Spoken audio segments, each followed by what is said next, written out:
Muy buenos días a todos y a todas. Bienvenidos de nuevo y bienvenidas a este World Trade Center. One and all, and welcome again to this World Trade Center. We are going to resume the panels and the roundtables that we started yesterday in this high-level seminar of active employment policies, pillar of the European Year of Skills, analyzing the changes in the labour market, skills, the role of the companies, and the different roles of the different stakeholders. We are going to start with the panel, the role of the social dialogue in detecting and improving skills. And we are going to welcome the moderator, Lucy Stutnica, President of the Workers' Group of the Economic and Social Committee.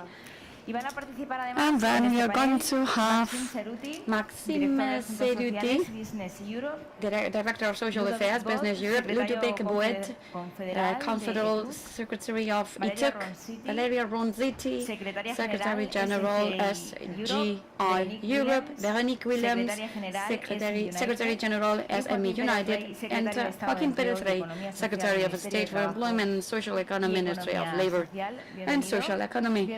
Welcome you all, whenever you want. Thank you very much.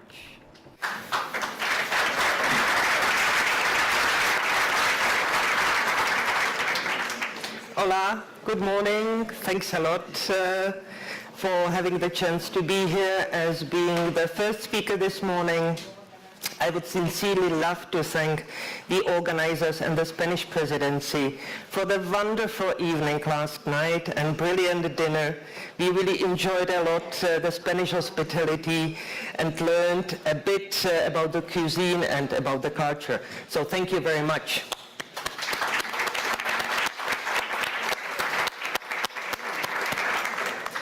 So let me start by thanking the Spanish presidency for having invited me to moderate this panel at this high-level conference, and in general for our extremely good cooperation in the preparation phase of the presidency.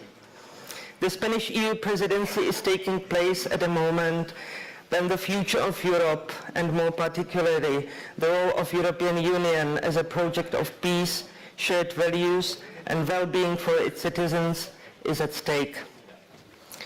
Social partners have a crucial role to play in advancing the top priorities of today. You can count on the ESC and the Workers' Group to act as a platform for honest and inclusive debates and providing meaningful contribution to advancing social Europe. Coming from the Workers' Group, in which social partnership and social dialogue is in our DNA, I can only defend the key role of the European social dialogue as a pillar of the European social model. Social dialogue needs, however, to be meaningful at all levels and at all stages of the decision-making process. Authorities should genuinely involve social partners, not just be ticking the boxes. European social partners are currently negotiating a binding agreement on telework and the right to disconnect. In addition to this, they have decided to focus in their current work program for 2022 to 2024 on very important issues such as green transition, youth employment, work-related privacy and surveillance, improving skills, matching in Europe, and capacity building. Dear colleagues, the world of work is changing. With digital and green transitions, demographic change, increasing inequalities, and the struggle to recover from many crises, the issue of labor market tightness is increasingly becoming part of our policy discussions. However, labor is not a commodity which market forces can simply drive. Reducing labor mobility to a mere issue of employers' demand and worker supply risks feeding a fragmented and short-sighted approach likely to exacerbate inequalities and labor market divergences across the EU and its regions.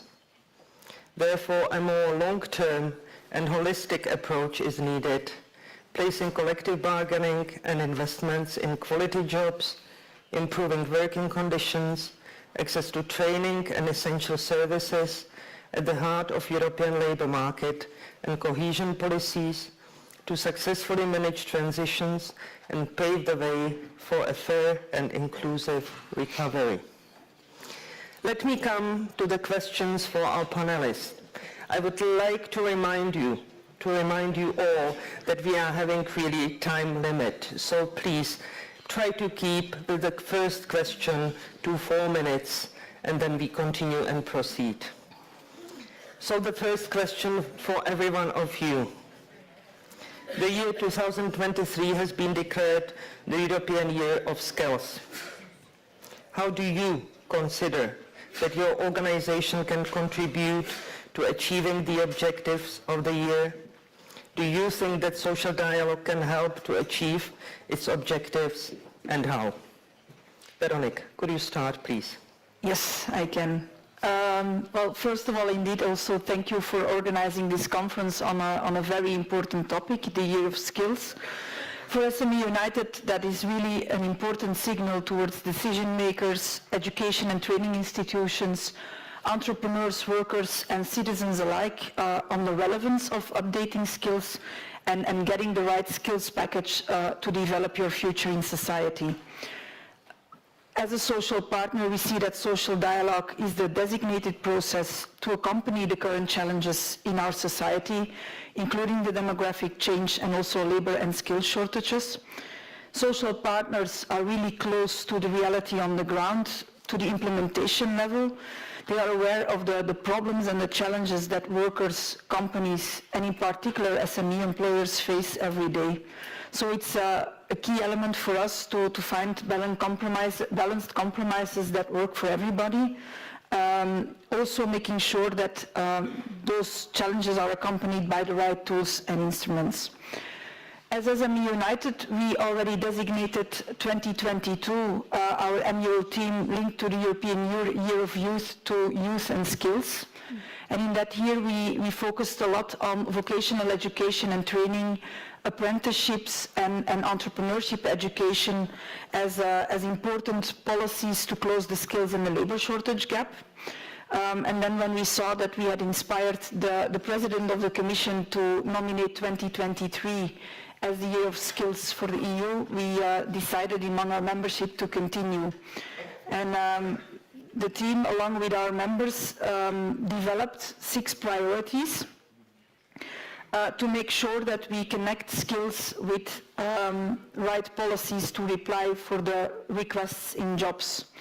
And they fit also very well with the objectives of the European Year of Skills. If I summarize, there are 6 things that SMEs are asking for. First of all, good orientation services, making sure that people know which options they have and that they can make the right choice linked to their talents and skill set. Second one is a closer partnership between education and business, making sure that there is a regular update of curricula and on the other hand also a flexible training offer tailored to the needs of workers and entrepreneurs. It's a very important element that we also stress. Do not only focus on employees, because the entrepreneur needs to have the training to be ready to develop the business model, to develop the company, taking into account new technologies to make sure that they can survive. A third one, very close to my heart personally as well, is improving the image of vocational education and training. We see at the moment that a lot of shortage, labor shortage, skill shortage, is exactly in those professions where vocational education and training apprenticeship are preparing for those vocations. And it's obvious that the lack of esteem of vocational education is really a hurdle for young people, parents, to choose that option instead of always preferring academic education. So for us it's key to really make a parity of esteem between academic education and vocational education.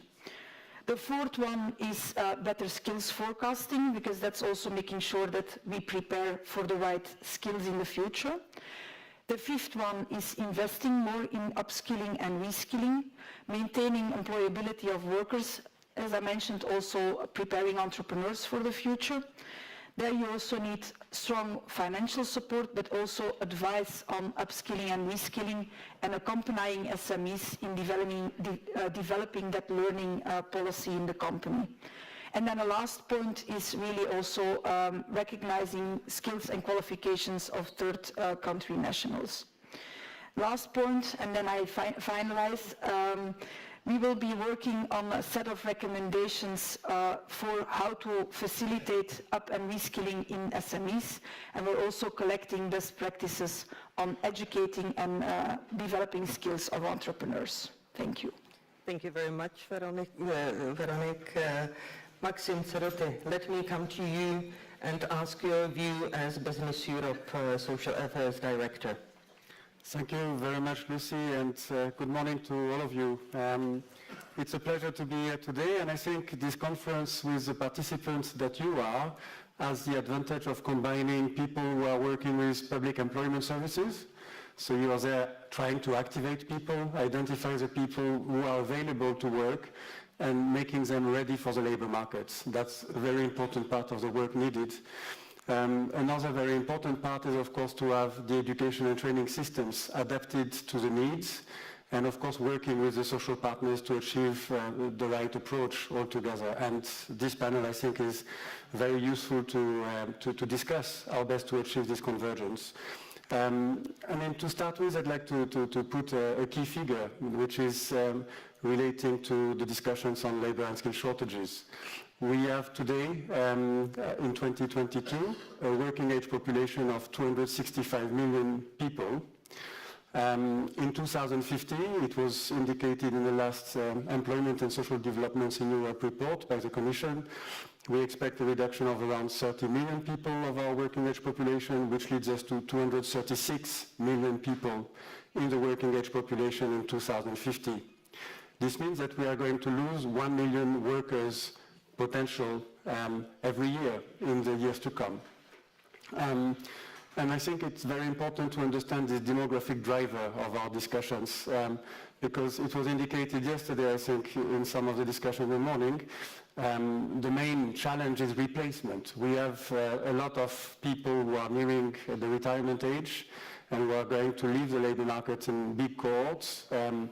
And of course, this means that we need a lot of people to replace them. And of course, we also need people for the new needs of our labor markets. And so how to work together, I think, on the public employment services side, many of you working with this year, it's essential to step up. And we could hear yesterday that there is very different practice in different countries on the public employment services. I think, of course, the resource of the public employment service is important, but it is also about combination of approaches with the private employment agencies, working well together between public and private actors. I think it's also about improving the link between what you do as public employment services and social security institutions.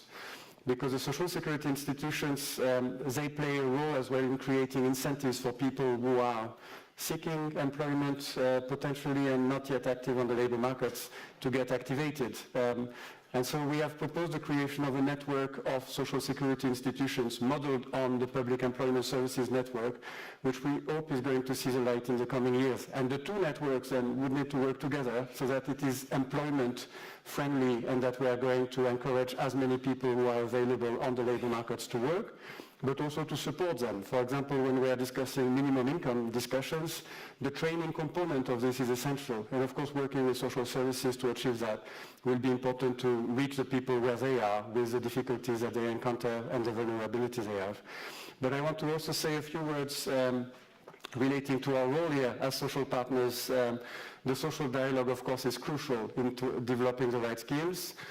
We have very good cooperation with the trade unions over the years. We've been working on a number of research reports. I think we have a good understanding of the facts. What is important is, of course, to target through the training provision the skills needs that we have. I think we need a mix of approach. Skills-based approach is increasingly in focus, and rightly so, because we need the right results in terms of learning outcomes. but we of course need to take into account the needs of different professions as well, and qualifications will remain important, so we need to balance it in the right way. On this also, social partners have an important role. When it comes to the future, I think, of course, the tools like SEPE is developing and identifying skills needs, skills intelligence is crucial to inform us as social partners, and then it will be about the reforms. So our contribution will be also about making sure that we have the curricula of learning adapted to changing jobs requirements. It will be about broadening the provision of apprenticeships to adults. And on this, it's member states that will be the key driving force as governments to put in place the necessary reforms. But of course, social partners, we need to inform this. So looking forward, we have proposed an action plan to address labor and skill shortages on a European level. We are pleased that in the latest State of the Union speech, President von der Leyen has made this the first priority for the coming year. And we are very much looking forward to working together as social partners with the Commission and of course with the member states in order to achieve this result. And on this I want to stress a tripartite approach. We expect the Commission to organize with the EMCO, the Employment Committee in the Council, a tripartite meeting with participants from employers, trade unions and governments from across Europe. This will be a critical step. So thank you very much to the Commission to take this forward. Thank you very much, Maxime. Ludovic, trade union view on the issue. Yeah. And the challenge made here by the employers. Yeah, so big challenge. For us as trade unions, the skills dimension is of course a crucial one, because having the right skills and that your skills do not become obsolescent is also quite crucial as a worker right.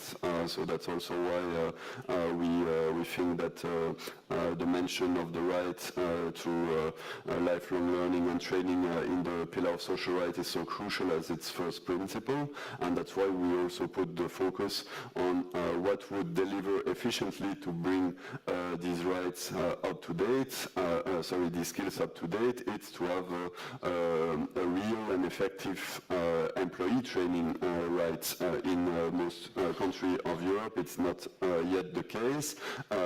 Most of workers are already in the labor market. Some of them are not, but most of them are already in the labor market, and jobs will change in the near future. So this means that the most effective way to try to improve their skills is to work with those who are already in the jobs. So this means that intensifying the efforts to make sure that people can, during their working time, with compensation, go in trainings that prepare them for the jobs of tomorrow.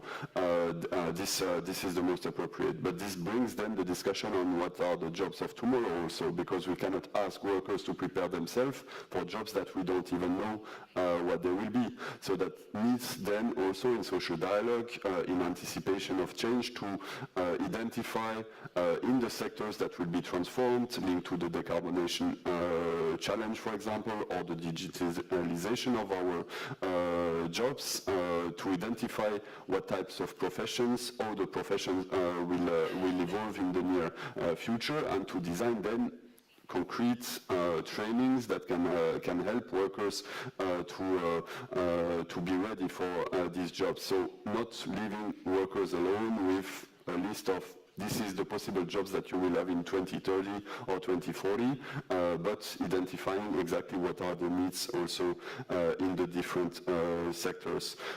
There's a lot of potential also, I think, because there's a focus that is brought by the employers on the job vacancies and the shortages. I think we will come back to this in the second part, but job vacancies at 2.7%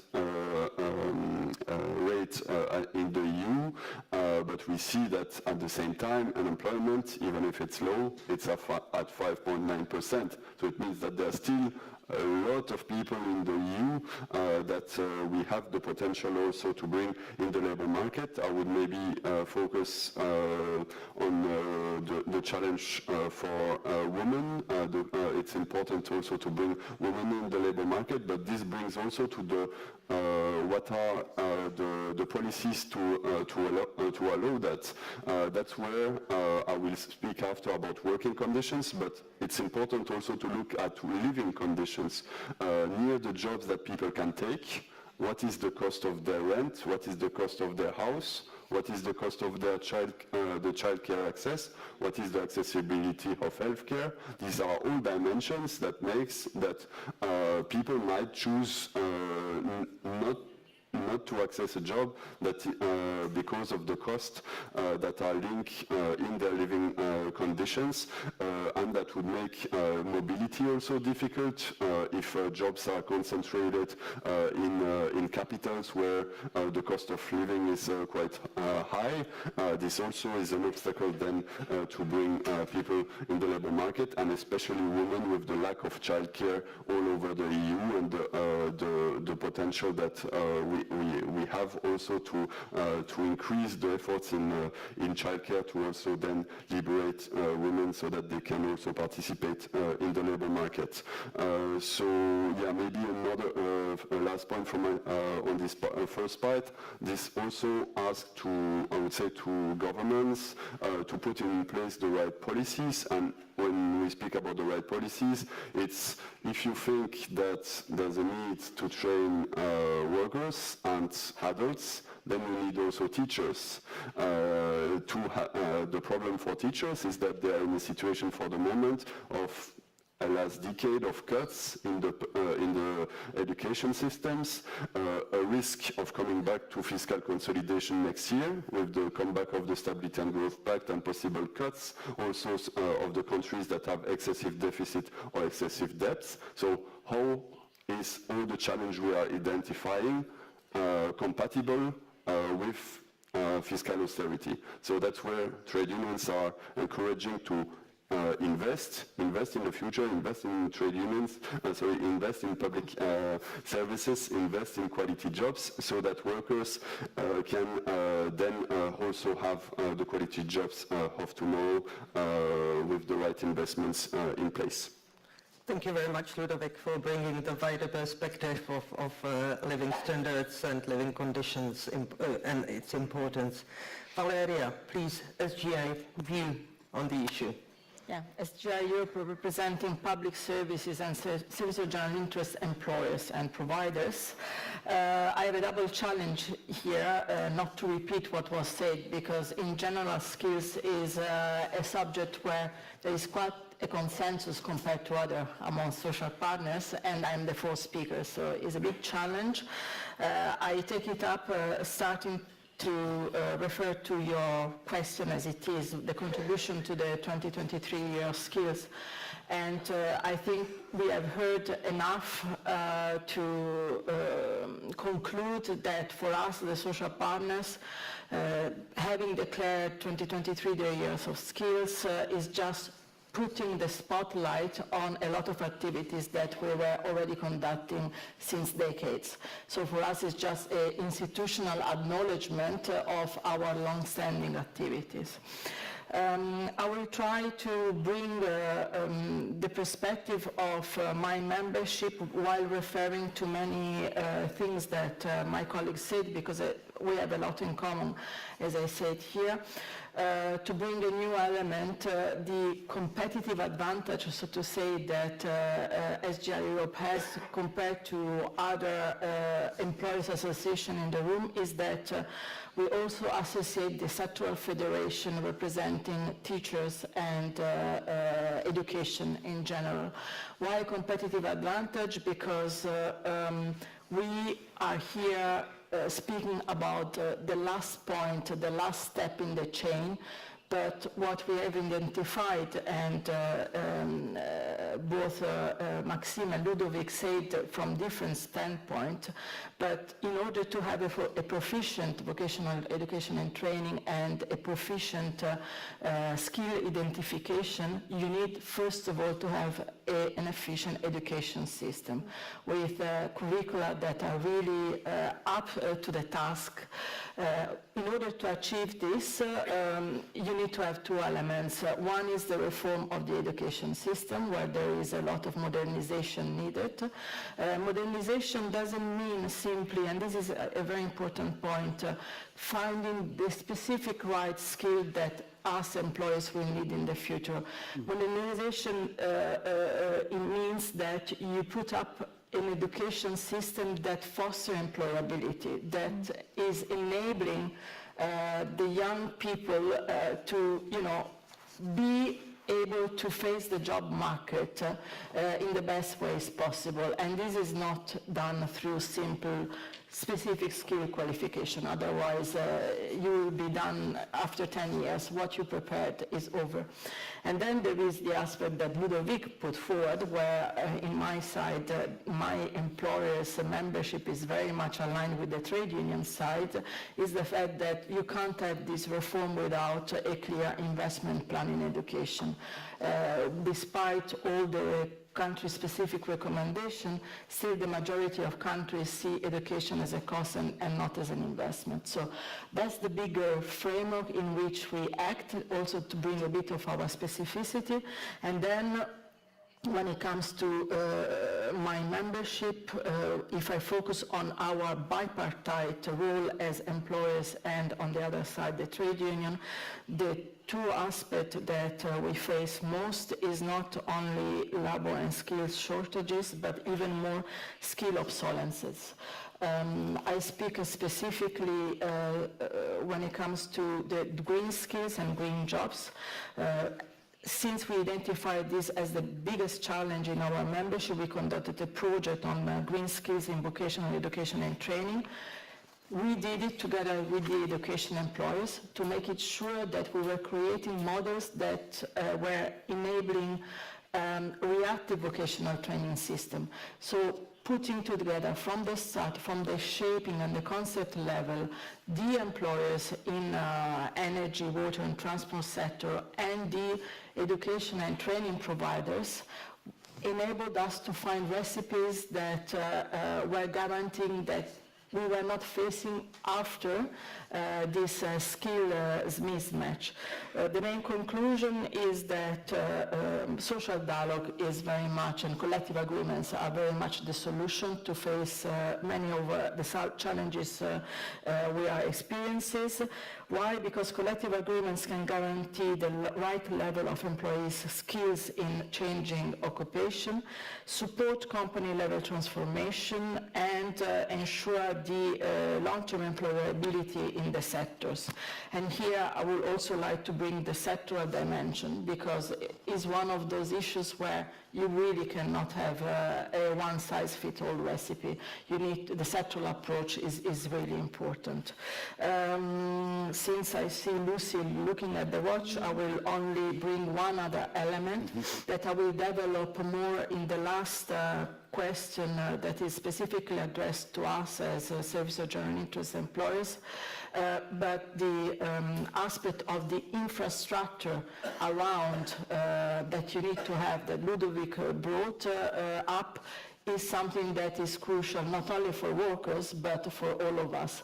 So you need these key accessible essential services as the infrastructure for workers, citizens and private business prosperity, and I will develop this more at the end with the last question. Thank you very much, Valeria. Dear State Secretary, that's a challenge for you, but could you tell us your view on the importance of social dialogue helping to reach the objectives of the Year of Skills? Thank you very much. Muy bien, pues muchas gracias. Thank you Yo very tengo much. que hacer inicialmente un First of capítulo all, de I agradecimientos wanted to porque thank como país because anfitrión de este we acto are me gustaría hosting this event, agradecer a Spain is los hosting the event, so I wanted to organizadores, thank the al Servicio Público de organizers Empleo, and the public en la figura de su service director y al of personal del employment, Ministerio the de Trabajo y director and the Economía Social que han Ministry hecho que estas of jornadas pues, social realmente sean muy economy útiles, and instructivas labor y que yo creo que that have organized this very fruitful incluso me atrevería a decir que seminar. apasionantes.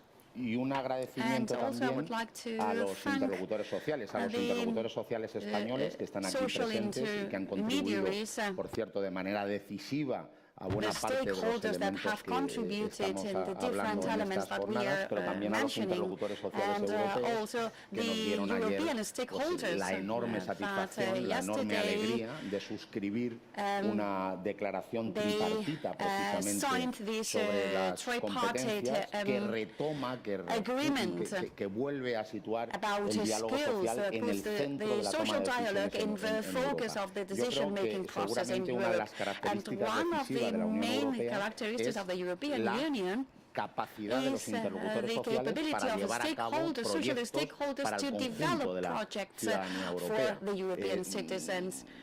Se sabe perfectamente, pero conviene recordarlo, we los need to tratados de la Unión acknowledge Europea it. The European incorporan al Union diálogo treaties social como una incorporate de the las social fórmulas de toma de dialogue as decisiones one of y hay the que formulas avanzar en for esa the decision-making línea. Esa es la process. línea donde Europa ganará más Europe is democracia, going estará to mejor win more preparada democracy, y is going podrá to be better gobernar prepared, and is going el to futuro be y podrá able gobernar to sus transiciones. Yo creo govern the que sin la transitions participación de los without trabajadores y sin participation la of participación de los workers and without the empresarios no se participation of pueden the gobernar ni la employers, transición we will verde not be ni able la to do transición these digital, es green decir, or con los digital trabajadores fuera, transitions. con los empresarios So, fuera y tomando decisiones exclusivamente making desde el poder público exclusive no habrá decisions transiciones from the y lo government, peor, there will serán be no injustas. transitions Por lo and tanto, they yo creo will que hay not que be profundizar fair. en esta And senda del this diálogo is social why como we need elemento to clave use this en la social toma de dialogue as decisiones y la something firma de key la in the declaración decision-making tripartita de process. And ayer the es una magnífica noticia the porque signature deja claro yesterday que este is camino, great news because it camino shows that we are tripartito al paving the modo de way. la This OIT, is a pues threefold es una senda que es la agreement. que tiene que recorrer It is Europa the path we en need este to camino. Porque yo follow. creo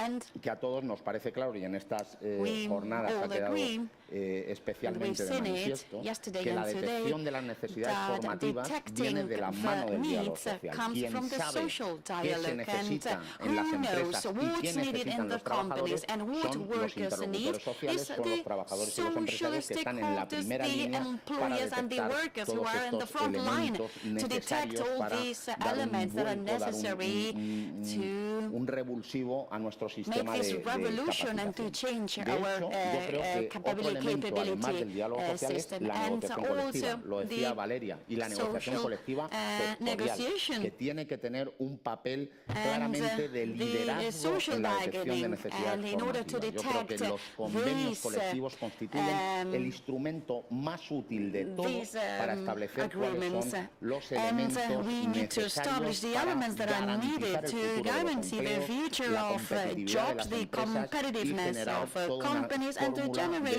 de aprendizaje a lo largo de la vida. Negociación colectiva que no puede olvidar elementos, les hablo desde España, donde el peso de la pequeña y mediana empresa es fundamental y tenemos que tener claro que no podemos avanzar en la cualificación de los trabajadores, en la cualificación de los empresarios sin olvidar a las pequeñas y medianas empresas que muchas veces tienen barreras de acceso especialmente significativas para acceder a los recursos formativos. En España este es un debate de mucha actualidad y bueno, lo vamos tratando con los agentes sociales, la necesidad de incorporar a la pequeña y mediana empresa a todos los sistemas y a los recursos formativos, a la pequeña y mediana empresa y al trabajo autónomo, que es el otro elemento decisivo. Yo creo que aquí estamos hablando también de un trabajo muy decisivo que siempre se ha quedado fuera de los recursos formativos, pero que hay que buscar fórmulas para incorporar al trabajo autónomo también a la formación o a las entidades de la economía social, es decir, un planteamiento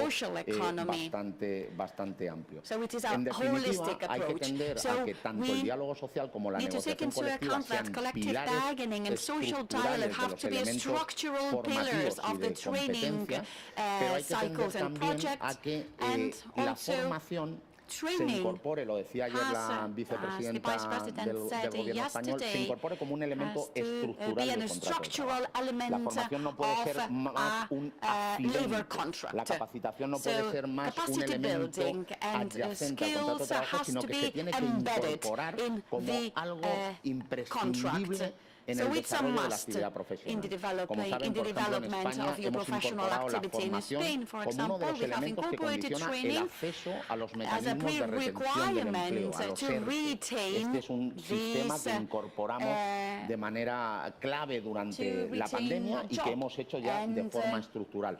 O trabajamos de manera muy importante con los interlocutores sociales en la reforma laboral en los contratos formativos, como otro de los elementos decisivos para procurar este tránsito a la capacitación.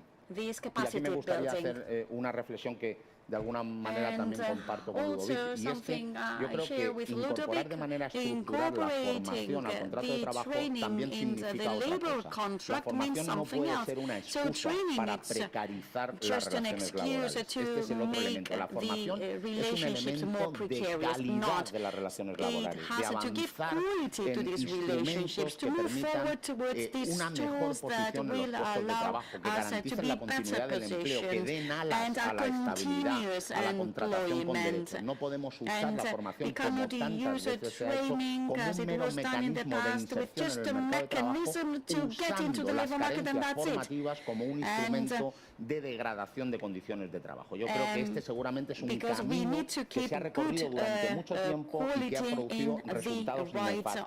Y por tanto hay que garantizar que la formación esté ligada a la mano de condiciones de trabajo de calidad. Algunas experiencias españolas, para terminar y no abusar demasiado del uso de la palabra, nosotros yo creo que hemos incorporado la formación a buena parte del uso de los fondos de recuperación, a buena parte del uso de los fondos europeos, con programas destinados básicamente a colectivos con dificultades o con muchos peajes de acceso a la formación. Los programas de mujeres en los ámbitos rurales, que es especialmente un lugar muy dificultoso para penetrar a través de la capacidad formativa, o lo que hemos hecho con los jóvenes mediante mecanismos mixtos, que yo creo que estos nos han dado grandes alegrías también, de empleo con formación, formación con oportunidades de empleo. O, por mencionar una última vez, los acuerdos de transición justa, de los que yo estoy especialmente contento, ¿no? En España, el cierre de las centrales térmicas o de las centrales vinculadas al carbón nos ha permitido gobernar esas transiciones de manera justa, have allowed us to do this green transition, putting training as something crucial to give employability to these workers that lost their jobs because of the decarbonization of the economy. So I think that these are good examples of social dialogue, and we need to continue this way in the near future. Sorry because I was not brief. Thank you very much. No, you were not brief. Let me just shortly touch the other element which has been put on the table as well, which is the demographic transition. Because the digital and the green one are quite widely embedded, but the demographic needs a slightly different approach. So could I ask you really extremely briefly, because we are still having a set of targeted questions and I would like to keep some time for that. So Veronica, could you start very briefly on the demographic challenge and demographic transition, please? I'll do my best. I would like to start with picking up what Valeria mentioned before on education systems fostering employability. That's also what really feel important, that the mindset has to change of society in general, that skills development is for life. It's not you go to school, you get your degree and you're done. And there especially we're also looking at entrepreneurs to inspire and motivate their staff to develop their skills throughout their life cycle. Secondly, what has been mentioned also by the Minister is you need to have targeted policies to reskill experienced staff And additionally, also make sure that you can, as Ludovic mentioned, attract the untapped potential.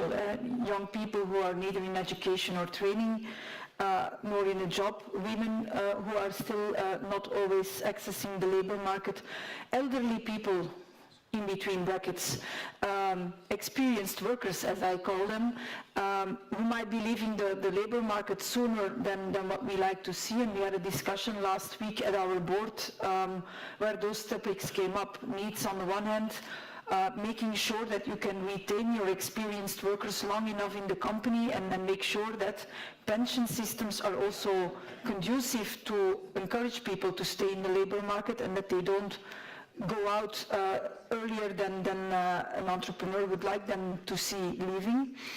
A fourth element, linking the demographic change with digital and green transition. I think as social partners we've been tackling in our work programs circular economy, digitalization, and so on, that we can build on. And a last element specifically from our membership that I would like to raise is we have a lot of entrepreneurs reaching retirement age in the next few years. It's crucial that there as well we have the right training in place, the right awareness raising in place, so that they start preparing to transfer their company, making sure that also the company is ready for the future, and that we can make sure that with the right training they have the right skill set to do that as well. Thank you so much. Maxim, please extremely briefly how the social dialogue can contribute to improve skills facing this challenge. Thank you, Lucy. Well, I'd like to also highlight a little bit perhaps two issues which are connected to social dialogue, but I will put them in a different way. I think there are two main objectives forward, and we need to contribute to that as social partners. One is employment, the other is productivity. And we need to work on both tracks. On employment, I already explained the internal situation, the necessity to activate, and of course it resonates here with the people who are in charge of that in the institutions in the member states. But there is one thing which we have not yet really covered, it's mobility and migration. So we need also to make best possible use of the potential of people moving across borders in Europe, and on this there may be single market related tools. For example, the directive that exists on recognition of professional qualifications, which is a useful one to establish common training principles on different professions that are regulated ones. But we also need to improve recognition for all those professions that are not regulated professions, and there it's a member state's competence. So it has to be done with the social partners, and of course the sectoral, I fully agree with State Secretary that we need to have a focus on the sectors, because they are very different, and the professions also are varied across sectors, so they play a key role in the member states. But of course it's also about bringing this input into the content of the training. And when it comes to employment, of course, migration from third countries will be crucial in the coming years in view of the figures we have for demography. And so the question is how to balance it in a good way. And there we try our best to engage in this positively as a business community, keeping the workers also interested in the debates. And we know it's a bit touchy and that it's not an easy topic, and we know the politics of it as well. On the other hand, there is a fact behind it. I mean, we will need migration from third countries. The question is how best to have a labor migration policy in Europe that is going to be connected to our needs, but also, of course, providing good opportunities not only for our people, but also for the people coming in. And that is, of course, the challenge we need to look into. But that means that this talent pool initiative that is coming forward in November is a very good thing. It means also that we will need to work on this also with the sectoral social partners, because they will be able to identify better the shortages where they are. And the member states need to work regularly on updating their lists for shortage occupations, which can be participating in identifying the migration needs. Of course, it's also about labor market tests. It means that we need to be aware of who is coming in view of who we have as potential in our own societies and workers. And so they need to be improved, but they need to be improved in a way that is manageable and not creating too much red tape on the employers. And the last point is on productivity. I will just say one sentence about that, which is that on productivity, I think the digital and green transitions are very much providing an opportunity to rethink how do we produce, How do we make use of technology? How do we create the technology? How do we adapt it to companies' needs individually? How the workers use it? And if we make this right, I think there is good potential to improve productivity. Both of them, employment and productivity, are the basis for our future prosperity. Thank you very much. I'm really sorry, but you are cutting off the time for the most interesting part, which is the last one. So be so kind and let's try to keep to the time frame. Ludovic, the demographic challenge and the trade union. I can answer it in my last question if you want. Okay, thanks very much for this flexibility. So, Valeria, short reaction from your side? Shortly, to give tribute to the work of the social partners, because we have been working also on the aspect of active aging, is something that we did back in 2017, but I think some of the recipe we found in the framework agreement on active aging and intergenerational approach are still valid from the workplace level, the bipartite level. So two main focus, first of all, ensure that workers can work until retirement age in a healthy and good working condition. And then, very important was in the agreement how to create bridges between generation and an effective transfer of skill.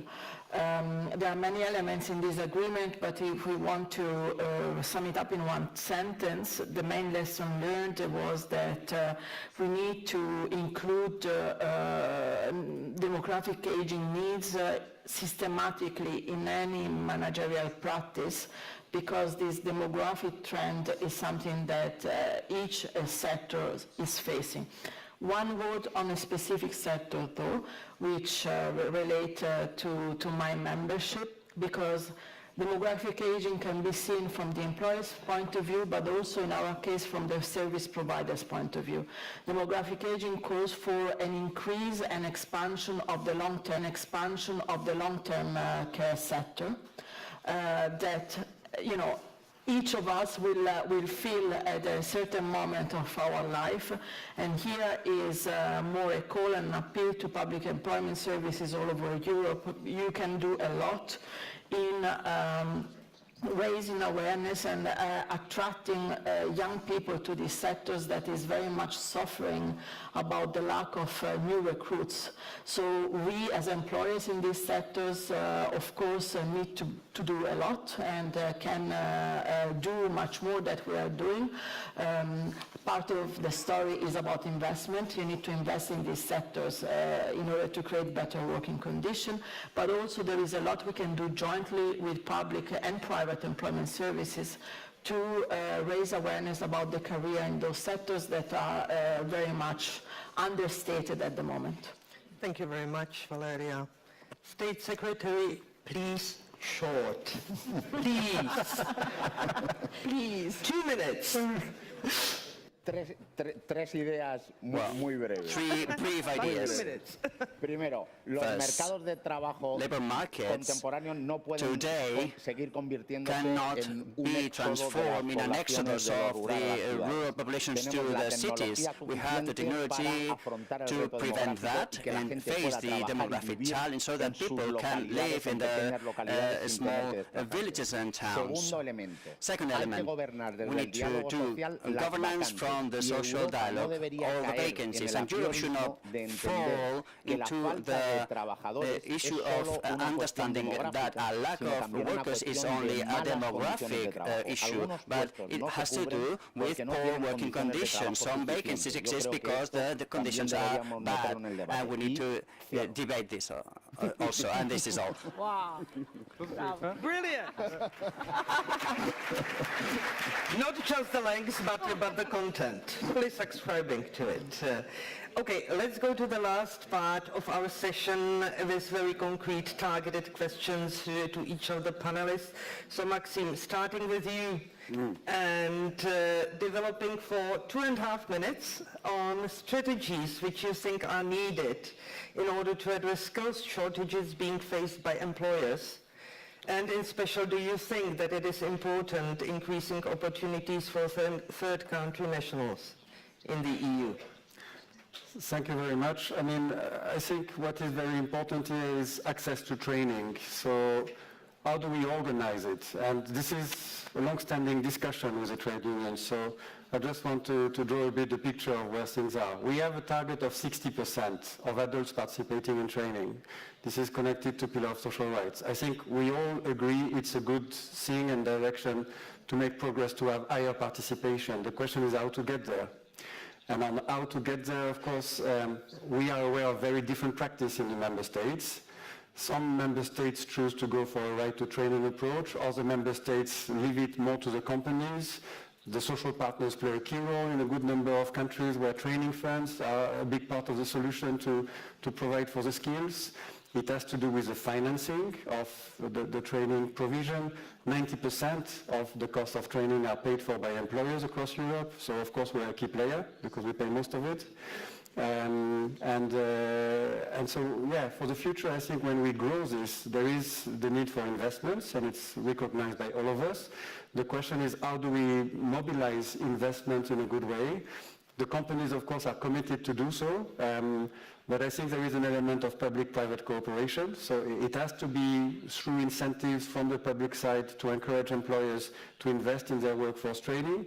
I think the public authorities have a key role, and here public employment services, of course, are in the lead to really deal with the people who are not employees. So the people who are outsiders on the labor markets. And those people, of course, as employers, we have no possibility to directly engage. Of course, through contributing to the activities of the institutions, we can advise and we can provide ideas for solutions. But I think it's important that the public authorities do better, because those who are the least participating in training are those who are inactive people and unemployed people. And this is not enough reflected in our debates. Employees, of course, we need to do better as well. We need to have more and better training provision. And on the investment, I think there are solutions to make steps in the right direction. I mean, in the end, it will be about negotiated solutions. We should not preempt at the European level what is the right way. I think we should leave it to the member states to decide for themselves in the tripartite setting, and thanks to the Spanish government to organize this tripartite approach, and we are happy to be part of it. So it's important to have this dialogue in the member states. It may be that there are some big changes. For example, some countries need to start. I mean, some countries are very well elaborated already, but some countries, they don't really have the right solution yet, so they need to establish it. And that, of course, needs to be supported. DG reform activities in the Commission can be very helpful for that, to support the member states in achieving the reforms that are going to help them developing. And of course, the information provided by the institutions like SEPE will be very important as well, as Eurofound, to provide the research on the trends, and then building on these trends, have solutions that are meeting the needs of each country. Thank you. Thank you very much. Thank you also for highlighting the need of all the parties being equally involved in the training itself and approaching the training. Ludovic, you've got a bit more time for two specific questions. Being, do you think that there is a link between working conditions and work shortages? I guess we can anticipate the answer. And secondly, Europe needs more workers with the appropriate skills to support the twin transitions. Can you share with us one proposal that would create more opportunities for young people to access green and digital jobs? Please go ahead. Yeah, maybe to link then to the discussion before on demography, I think the answer to keep people in jobs is and in the labor market is quality of jobs. It's also it's valid for young people, but it's also valid for the elderly, and it's also important that they are not fired when they are 50 or 55.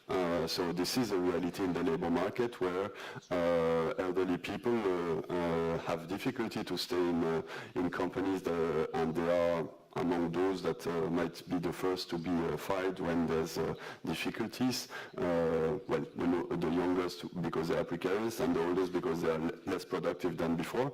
So that's why it's important to have a protective approach to the labor markets also, not to allow this, and to make sure that people can arrive at the retirement age with a quality job and a secure contract.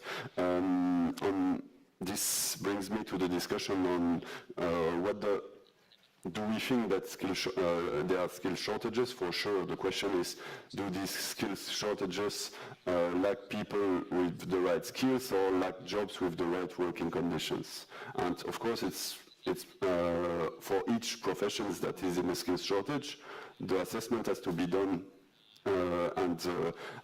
frankly, and looking at each profession. We cannot say for all the professions is the same challenge. But when I look at the challenge that were identified by Ursula von der Leyen in the State of the Union speech, with the fact that restaurants are closed, for example, during the summer, I can understand why waiters did quit their jobs during the COVID-19 crisis, because they were partly in informal contracts, they were partly unsecured, and they are also in completely flexible working conditions that doesn't really match with work-life balance. I can understand why they left their sectors and why it's difficult in these sectors to attract.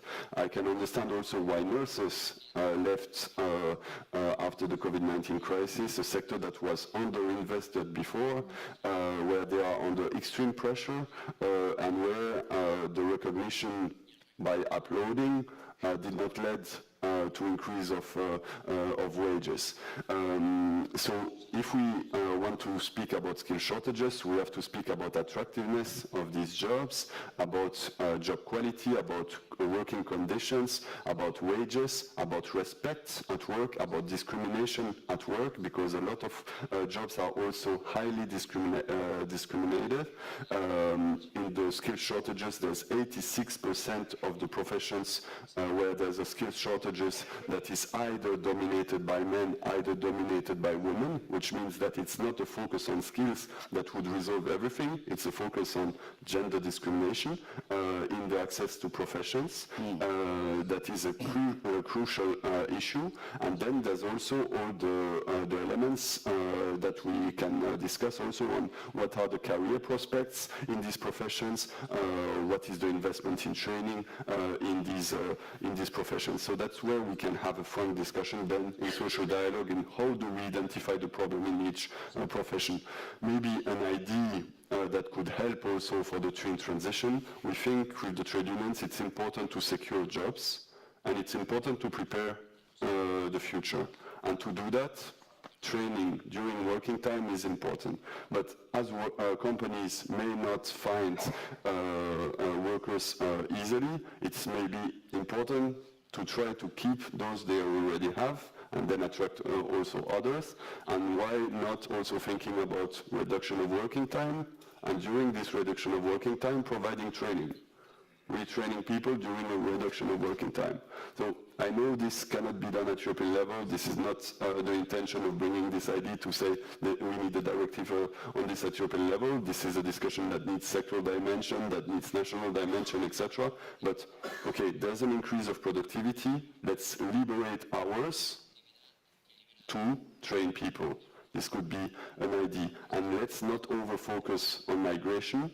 If migration, we can attract talents from outside, for sure, but outside they need also their talents.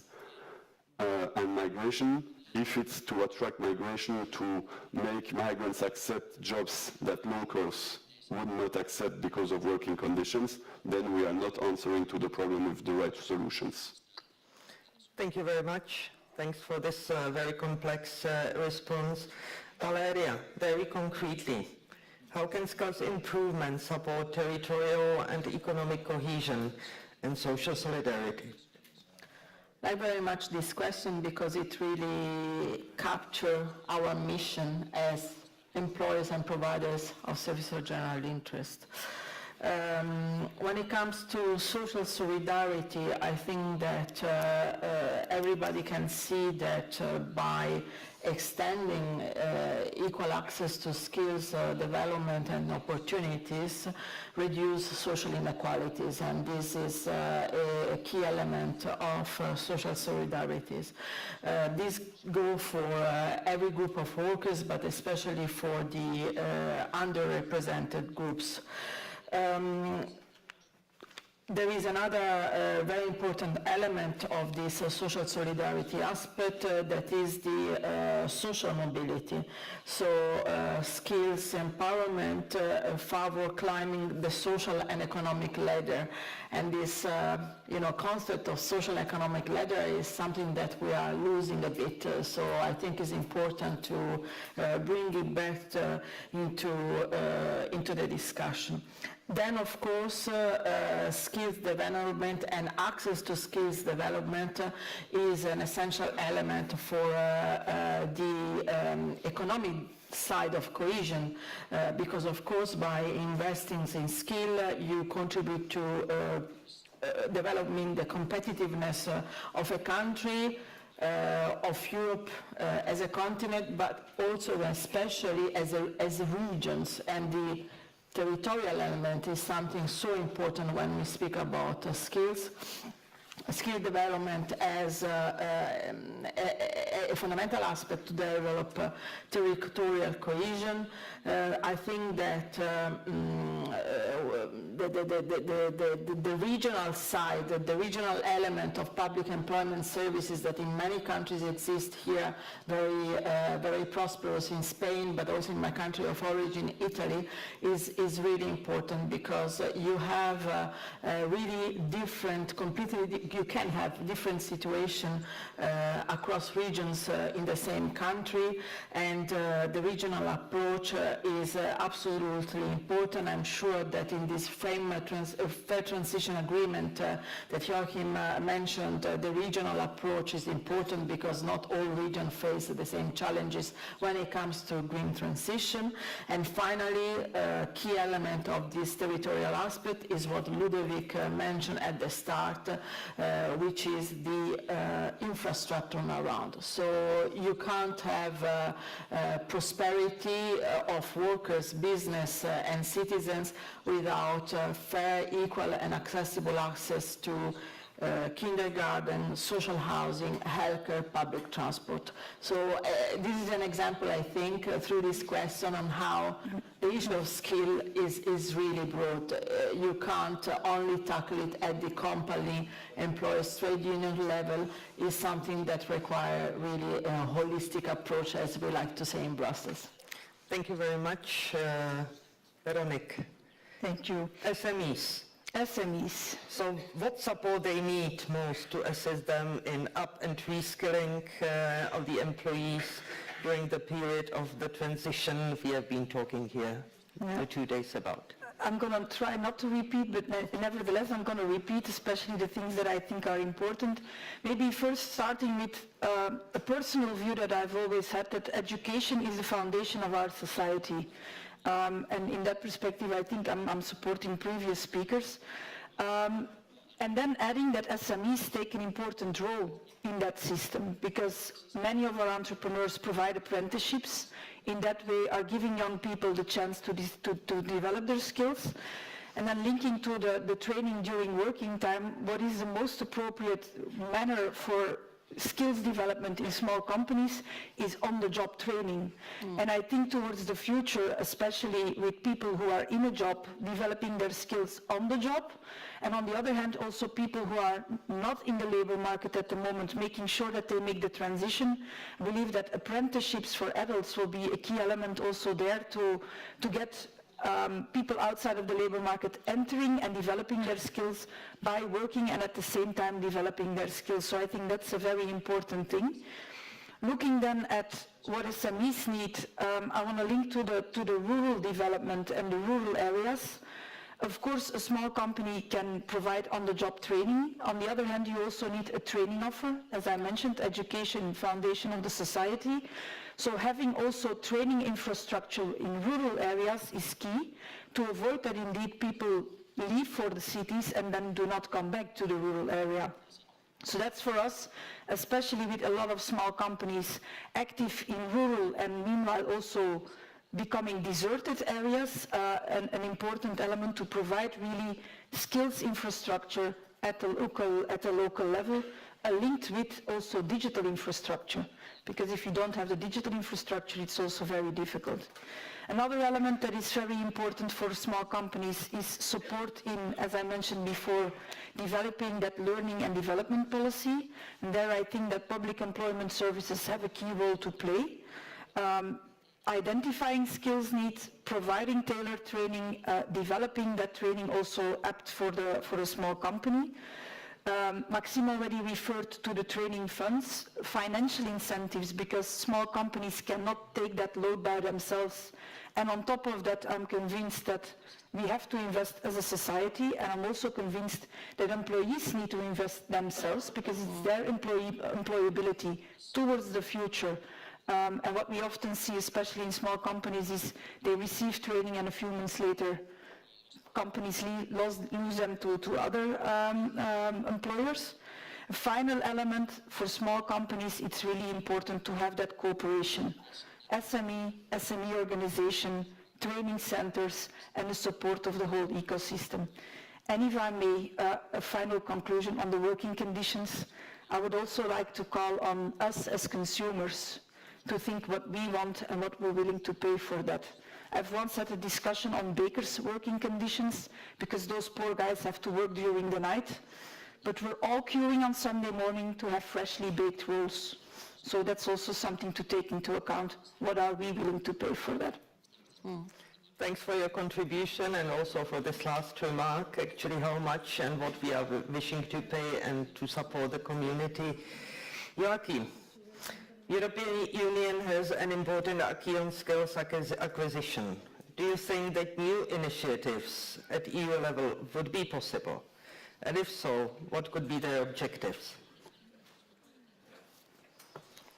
Bueno, pues yo creo que obviamente Europa está diciendo ya mucho en este tema y tiene mucho más que decir. Yo creo que es evidente que la formación constituye una de las estructuras de gobernanza más compleja que hay, por la participación de los interlocutores sociales, por la participación de los gobiernos nacionales, de los gobiernos regionales, como decía Valeria, y yo creo que el papel de armonización de Europa tiene que ser Organization in Europe has to be decisive and crucial and be in the avant-garde in this sense. And I think that Europe has already taken important steps in recommendations of micro-credentials or digital skills or individual accounts for training. And the European Pillar of Social Rights is el derecho de las personas a la educación, formación y aprendizaje permanentes, inclusivos y de calidad. Por lo tanto, yo creo que es básicamente un marchamo que forma parte de eso que podríamos llamar el modelo social europeo.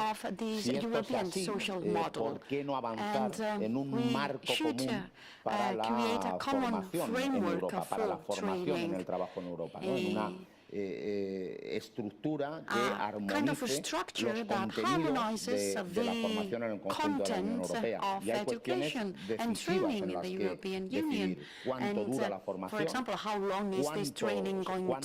cuántas veces se repite, porque la formación tampoco es un fogonazo que se produce en una ocasión en la vida del trabajador y luego desaparece, sino que tiene que ser permanente, continua. ¿Cuáles son las modalidades de ejercicio de esa formación? Dentro del contrato, con licencias, con permisos, con suspensiones del contrato para cualificar. Es decir, hay toda una serie de elementos en los que Europa podría marcar la guía. ¿Cómo se retribuye la formación? ¿Quién lo hace? Las empresas, los gobiernos. ¿Cómo se distinguen entre las pequeñas y medianas empresas y las grandes? Yo creo que esto también es decisivo. Y cómo se reconocen en el conjunto de Estados las cualificaciones profesionales, cómo las competencias adquiridas en unos estados valen para otros. Esto sería un elemento fantástico para garantizar también la movilidad de los trabajadores y cuál es el papel de la negociación colectiva. Por lo tanto, yo creo que Europa tiene mucho que decir, precisamente abundando en ese modelo social que reclamamos para que Europa sea útil a sus ciudadanos y un elemento en el que poder avanzar sería este marco general para la formación y afortunadamente como tenemos aquí a los interlocutores sociales, ellos deberían ser los protagonistas de poner en marcha este proceso que ojalá más tarde que temprano nos sirva para profundizar precisamente en esto, en el pilar europeo de derechos sociales, que es uno de los elementos clave para vertebrar una Europa solidaria y fraternal que algunos deseamos y pretendemos profundizar. Thank you very much. Very interesting panel showing that the social partners' role and the EU role in skills mismatch, in skills development, in preparation for the future is extremely important. Just in bullet points, what I see as important: secure and anticipate current jobs and future jobs. We need funds, we need investment. We shouldn't see it as cost, which I hope is ideology that is already being overcome, but extremely important. We need to do a holistic approach, not just one-off activity, but all the surrounding conditions must be playing the cards into the good skills development and match for the jobs. Mobility and migration, again with good conditions, so this is not just moving the workforce from one place to another, just to use the lower conditions and things like that. This wouldn't work in long term. Clearly the cooperation of all the parties and their sincere involvement is extremely important, as well as the shared responsibility. And EU and framing and giving support to the initiatives, harmonizing, contributing to the implementation of the European Pillar of Social Rights as well, high on the agenda. By this, I would like to thank all the panelists for extremely interesting and valuable inputs: Maxime, Valeria, Joaquin, Ludovic and Veronique, and let's just see the two testimonies and then I thank you for this panel.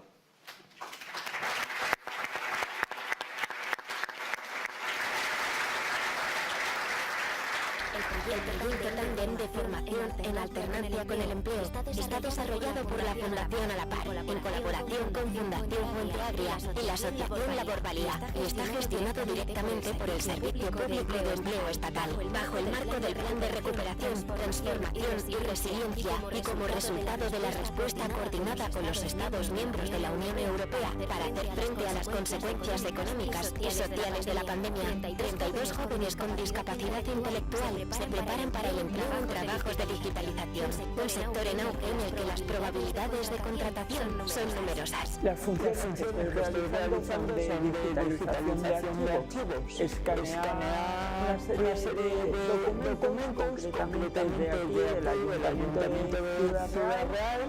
Los escaneamos, los renombramos, los guardamos en una carpeta para que pueda acceder a ellos fácil y cómodamente. La experiencia de este proyecto supone enriquecernos a todos los que lo vemos y participamos con ellos en la entrega de trabajo o en las tareas, porque se ve la ilusión que tienen y desde luego pensar que pudieran incorporarse al mundo laboral y que fuera efectiva esta incorporación, pues nos ilusiona también a nosotros. Pues durante un día de trabajo en la Federación Española de Comunicaciones me encargo de la recepción de llamadas, el control del CRM, la edición de vídeos y la gestión del correo postal. Lo que más se puede destacar es su constancia, el perfeccionamiento por hacer las cosas bien en el trabajo, las ganas que tienen de aprender, no reunión de trabajo, las tareas que nuevas implican, sobre todo la alegría, la simpatía que le pueden poner en el trabajo diario. En cuanto a lo que son las capacidades y las fortalezas, destacamos la calidad a la hora de realizar, también su capacidad de organización, y también una parte para nosotros importante es el trato hacia las diferentes personas que participan en nuestra fundación, así como los profesionales. La Asociación Española de Fundaciones, la Asociación Nuevo Horizonte, ASPA en Madrid y Fundación Inclusive son los entornos que han acogido en Madrid a estos trabajadores, y los ayuntamientos de Ciudad Real y Puerto Llano, quienes lo han hecho en sus respectivas sedes. A cualquier empresa o entidad entidad que esté pensando en incorporar su plantilla a una persona con discapacidad intelectual, le diría que, por supuesto, las personas con discapacidad intelectual cada vez están más formadas, están más preparadas y tienen detrás a entidades como la Fundación a la Par que les están apoyando en todo ese proceso de acceso a ese empleo. Soy Ovidia García Sánchez, responsable de formación y empleo de la Fundación Laboral de la Construcción. El programa Tandem lo promueve el Servicio Público de Empleo estatal y lo subvenciona la Unión Europea a través de los fondos Next Generation y el Mecanismo de Recuperación y Resiliencia. El programa Tandem se dirige a jóvenes de entre 16 y 29 años. En la Fundación Laboral lo hemos llevado a cabo con jóvenes entre 18 y 28 años. Es un programa que nace con la finalidad de mejorar la tasa de paro de empleo juvenil. Y por ende, esta iniciativa, que es público-privada, ha promovido que 16 jóvenes se puedan incorporar en el programa, aprender un oficio y ha permitido adquirir competencias y tener capacidades para integrarse en el sector de la construcción. El programa Tandem se ha fundamentado en dos fases. En una primera fase, a través del pilar cambio climático, a través de economía circular y economía verde y a través de competencias digitales. Lo que han hecho los alumnos es recibir formación, además de técnicas de construcción, competencias transversales en estas materias, de manera que han podido adquirir conocimientos que les proporciona la seguridad de poder emprender por sí solos un negocio. Las oportunidades laborales de estos jóvenes son muy diversas. Trabajamos a través de la orientación laboral desde la primera fase del proyecto su inserción en el mercado de trabajo, de manera que facilitemos esa incorporación una vez finalicen su contratación laboral en la internacional.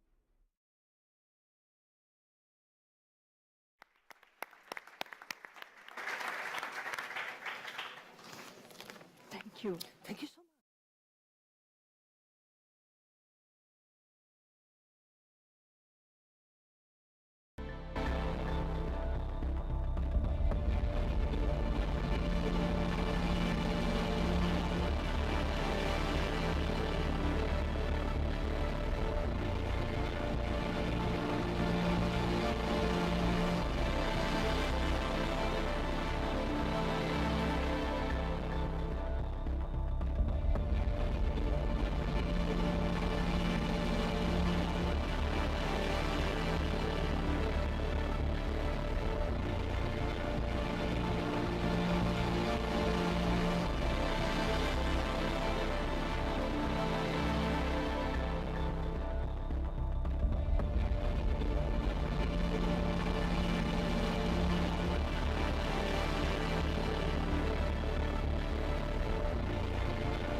Bueno, qué importantes y qué necesarios los testimonios, los últimos testimonios que hemos escuchado esta mañana, los primeros de la jornada.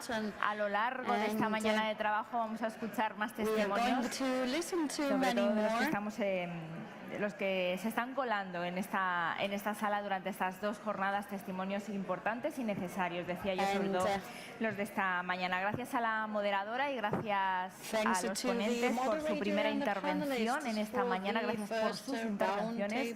Y vamos a seguir poniendo la vista ahora en el futuro Ya se ha hablado en las mesas y las ponencias del futuro del mercado laboral y de cómo se preparan las empresas y los trabajadores para ese viaje hacia el futuro del mercado laboral. La ponencia que viene a continuación se titula ¿Qué competencias y empleos se necesitan en un mundo global y cambiante? Vamos a dar la bienvenida al moderador, al doctor Cesare Nestini, director general de Agricultura, Pesca, Asuntos Sociales y Salud, secretaria general del Consejo de la Unión Europea. Bienvenido. Y a esta mesa, a esta ponencia, vamos a sumar más voces europeas. La de Ivailo Kalfin, director de Eurofund, Pilvi Torsti, directora de la Fundación Europea de Formación, Anne-Caroline Postuma, directora OIT Cinterfor, y Florence Dumontier, vicepresidenta Europa, Asociación Mundial de los Servicios Públicos de Empleo. Bienvenidos a todos. Thank you very much, and it's a pleasure to be here and to come after such an exciting panel with the social partners and be able to carry on the conversation. We have, first of all, the pleasure of thanking the Spanish presidency and also from my point of view in the Council Secretariat, remarking how much the presidency has been committed to the elements of social Europe, social dialogue, and European social model, as we just also heard from the State Secretary. And we come at a time of European Year of Skills, where we heard yesterday from the Commissioner and from the Minister Vice President of the government about how this European Year of Skills is putting a spotlight on something that we all know it's important and essential, but that in the post-COVID and in the transformations that we have heard about becomes even more essential. And what I thought was also interesting yesterday is that the colleagues from the ILO and colleagues from Australia gave us a perspective that told us, well, it's not just a European preoccupation. And I think in the panel today we will hear as well this echo to put into context our discussion and see how a European Year of Skills connects to trends which go beyond the European market, but have specificities, as we have heard this morning. But the panel today is really, this panel is about what skills and what jobs. So it's not an easy question, it's the question we all ask. When we look at the areas of skills and jobs, we know that it is possibly the biggest investment that we make in public policies. Is the one which is the most difficult to quantify at times, but it has the most relevant returns, sometimes over generations. And the question of what skills and what jobs becomes, therefore, very, very essential. We have here a panel with a lot of expertise. And before I start with the question, I'd like to ask the panelists to take 2 minutes just to say a few words about their organizations, because you're probably familiar with some of them, but maybe not all of them. So I'd like to take this first round to just give them the opportunity to introduce their organizations. And we start with Ivailo. Thank you very much, Cesare. Eurofund is actually your research hub. Eurofund is a European agency, which was one of the first decentralized agencies created nearly 50 years ago together with SEPE. And we are doing research on the working conditions, living conditions, social dialogue. This is what we are doing over time. The added value, besides the huge experience which is accumulated with Eurofund, is that we have our own data collection surveys. We have network of European correspondents in every member state. So whatever issue you take from living or working conditions, you could find eventually an answer in the research that we are doing. It's available on the webpage. We have some very interesting publications to come with the rural-urban divide, with the minimum wages and the minimum income and the self-employed, the services for unemployed, etc., etc. So all this is to come by the end of the year. Thank you. Pilvi? Thank you. First of all, let me also echo the gratitude for the EU Spanish presidency to bringing the sort of social pillar and the EU Year of Skills to this two-day event as a topic, which is really a topic of the agency I represent, ETF, European Training Foundation, located in Turin, Three perhaps key facts. So yes, it's an EU agency, but with a very specific nature, namely working outside the European Union countries. Second, the approach is both thematic and geographic. So the thematic concept in our mandate is human capital development, of course referring to employment, education, training, policies and systems, and therefore skills at large. And geographically, as said, outside the Union, focus on the EU neighborhood, East and South, but reaching to Central Asia and African Union these days as well, of course reflecting again the strategic policies of the Union, global gateway, etc. But I should stress that, of course, the war in Ukraine, enlargement policies that have taken a new position and strategic position in the Commission, of course, reflect our priorities as well. And the third element, what do we do?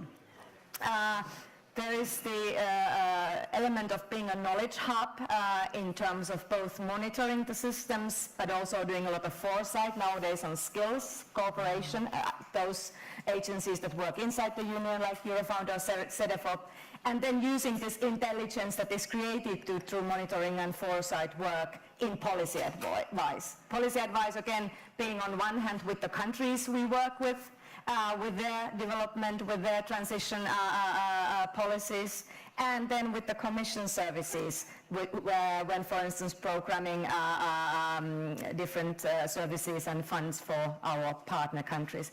And that, of course, means that there are several Commission services very close to us, including the external services. So that would be the European Training Foundation in a nutshell. So mind you, it's not a foundation giving grants, so there is no point in going to a website to look for that opportunity. It's a called foundation. Thank you, Pilvi. Now we move a bit further afield. Okay, thank you very much. First of all, I also want to reiterate the thanks for being here and my congratulations to the Spanish government for this really excellent and exciting meeting that's been organized. My thanks also to the Ministry of Labor, and very special thanks to SEPE and Fundai, who are not only members of our ILO Center for Network, but very special partners and allies. Also my greetings to the social partners, to employers and workers representatives who are here, as well as the esteemed delegates and representatives of their organizations and countries. Just a quick word about what is ILO Center for. So it's part of the International Labour Organization. But it's a rather special center that doesn't have an equivalent in any other region except for Latin America and the Caribbean. That's because it was created upon request of the member states, the Ministries of Labor and Education, as well as the social partners and training institutions from the region. It was then created and actually came into operation in 1963, so we're celebrating 60 years of operation in Center 4. It's based in Montevideo, Uruguay, in the south of South America, but we work at a regional level. And in fact, over time, Center 4 has grown over those 60 years to now encompass 60 institutions and members. It's actually a membership organization. Covering Latin America, the Caribbean, also Spain and Portugal, as well as Cape Verde. And with that, we're representing around 24 countries now in all of that structure. So being part of, there's a special sort of character to Center 4 because we're created by demand of the members, and therefore we continue to operate based upon demand. On the two sides, they need technical assistance, but on the other hand, we're doing the training of the trainers. We're building the capacity of the institutions, and that means that we need to be on the forefront of innovation in technical and vocation education and training. So that's our nutshell. Thank you so much. And Florence. Thank you. Like my colleagues, first of all, I would like to thank the Spanish presidency, especially Gerardo and Maria Antonia, for giving us an opportunity to share some information about WACE. Who I am Florence Montier from Pôle emploi, French Public Employment Services. 35 years experience, operational experience in Pôle emploi. As you know, Pôle emploi is a French employment service. Our mission is around job seekers and employers. But the future will change. Maybe you know France Travail will arrive with many goals and many ambitions. What's the principal goal for France Travail? One ambition, like the working group, the yesterday's working group, nobody is left behind. And it's a real topic for France to ensure, to propose some jobs for all people. But the law is just voted. A new Director General is announced in December, and I could propose you to share more information in 2024. I think it will be better. And I could share some information about waves after. Okay, great. Thank you so much. So you can see we have the possibly best panel to answer our key question of what skills, what jobs do we need in this changing global world. And we start with Ivailo. You already mentioned in your introduction that Eurofound has been looking at different aspects of the transitions in the next few years, the green, digital, the demographic, the geopolitical environment. How can employment policies in the EU provide a response to such complex challenges? I will answer your question, just before that, something that I would like also to include in the presentation of Eurofound. We are a tripartite agency, and that makes it, I think, a very good place to meet policies. We have on our board representatives from every European Union's member state, representatives of the governments, the workers and the employers. And this is how decisions are taken, including on our program, including we have advisory committees, so everything we are doing is done very much transparently and in coordination with our stakeholders, which is, I think, producing very good results. We are together with SEPE and new OSHA, 3 agencies that are tripartite agencies in Europe, and I think it brings value. To your question, I mean, we are doing quite a lot of research, not only lastly, but over the years, and what we see is that actually very much Europe is on the right track. When we speak about jobs and eventually the possible shocks and risks for the job market, I would just summarize a few points that we find which are very relevant for the policies. Some of them are fortunately applied. First lesson, keep the jobs alive as much as possible.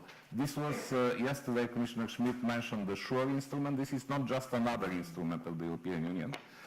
This is a very particular innovation where the Commission took a depth and helped the member states directly in order to support jobs. What is the result? The result is that the recovery from the COVID crisis came in 2.5 years. The recovery from the previous crisis, the financial crisis, came after 8 years. So it is cheaper to keep the jobs alive rather than shedding people and trying to bring them back to the work. With that, of course, there might be improvements. Eventually, during such times, hopefully there won't be more lockdowns, but wherever they have been used for training, for additional skill acquisition, etc., there were very good examples. And watching also how the reaction to crisis goes, there should be a very important point on the convergence, because usually the crisis increase the gaps in terms of gender, in terms of geographical position, rural, urban, in terms of different sectors, in terms of generations, if you want, on the labor market. It is very important to have an eye on keeping convergence under control, because otherwise there are huge risks on the society. Second question, and it has been mentioned in the previous excellent panel with the social partners, look at the job qualities. It's not only about jobs. And now we are talking about job shortages and skills. I'm sure that when we talk about unemployment, again we talk about skills, and you know it very well. So skills are not related only to job I mean, job imbalances are not only related to skills, but they're related to the attractiveness of the jobs. And we see also very clear in the research of Eurofound, about 1/3 of the jobs in Europe are strained jobs, which means that the demands are higher than the resources of these jobs. I mean, there is a very clear methodology how to measure the quality of the jobs.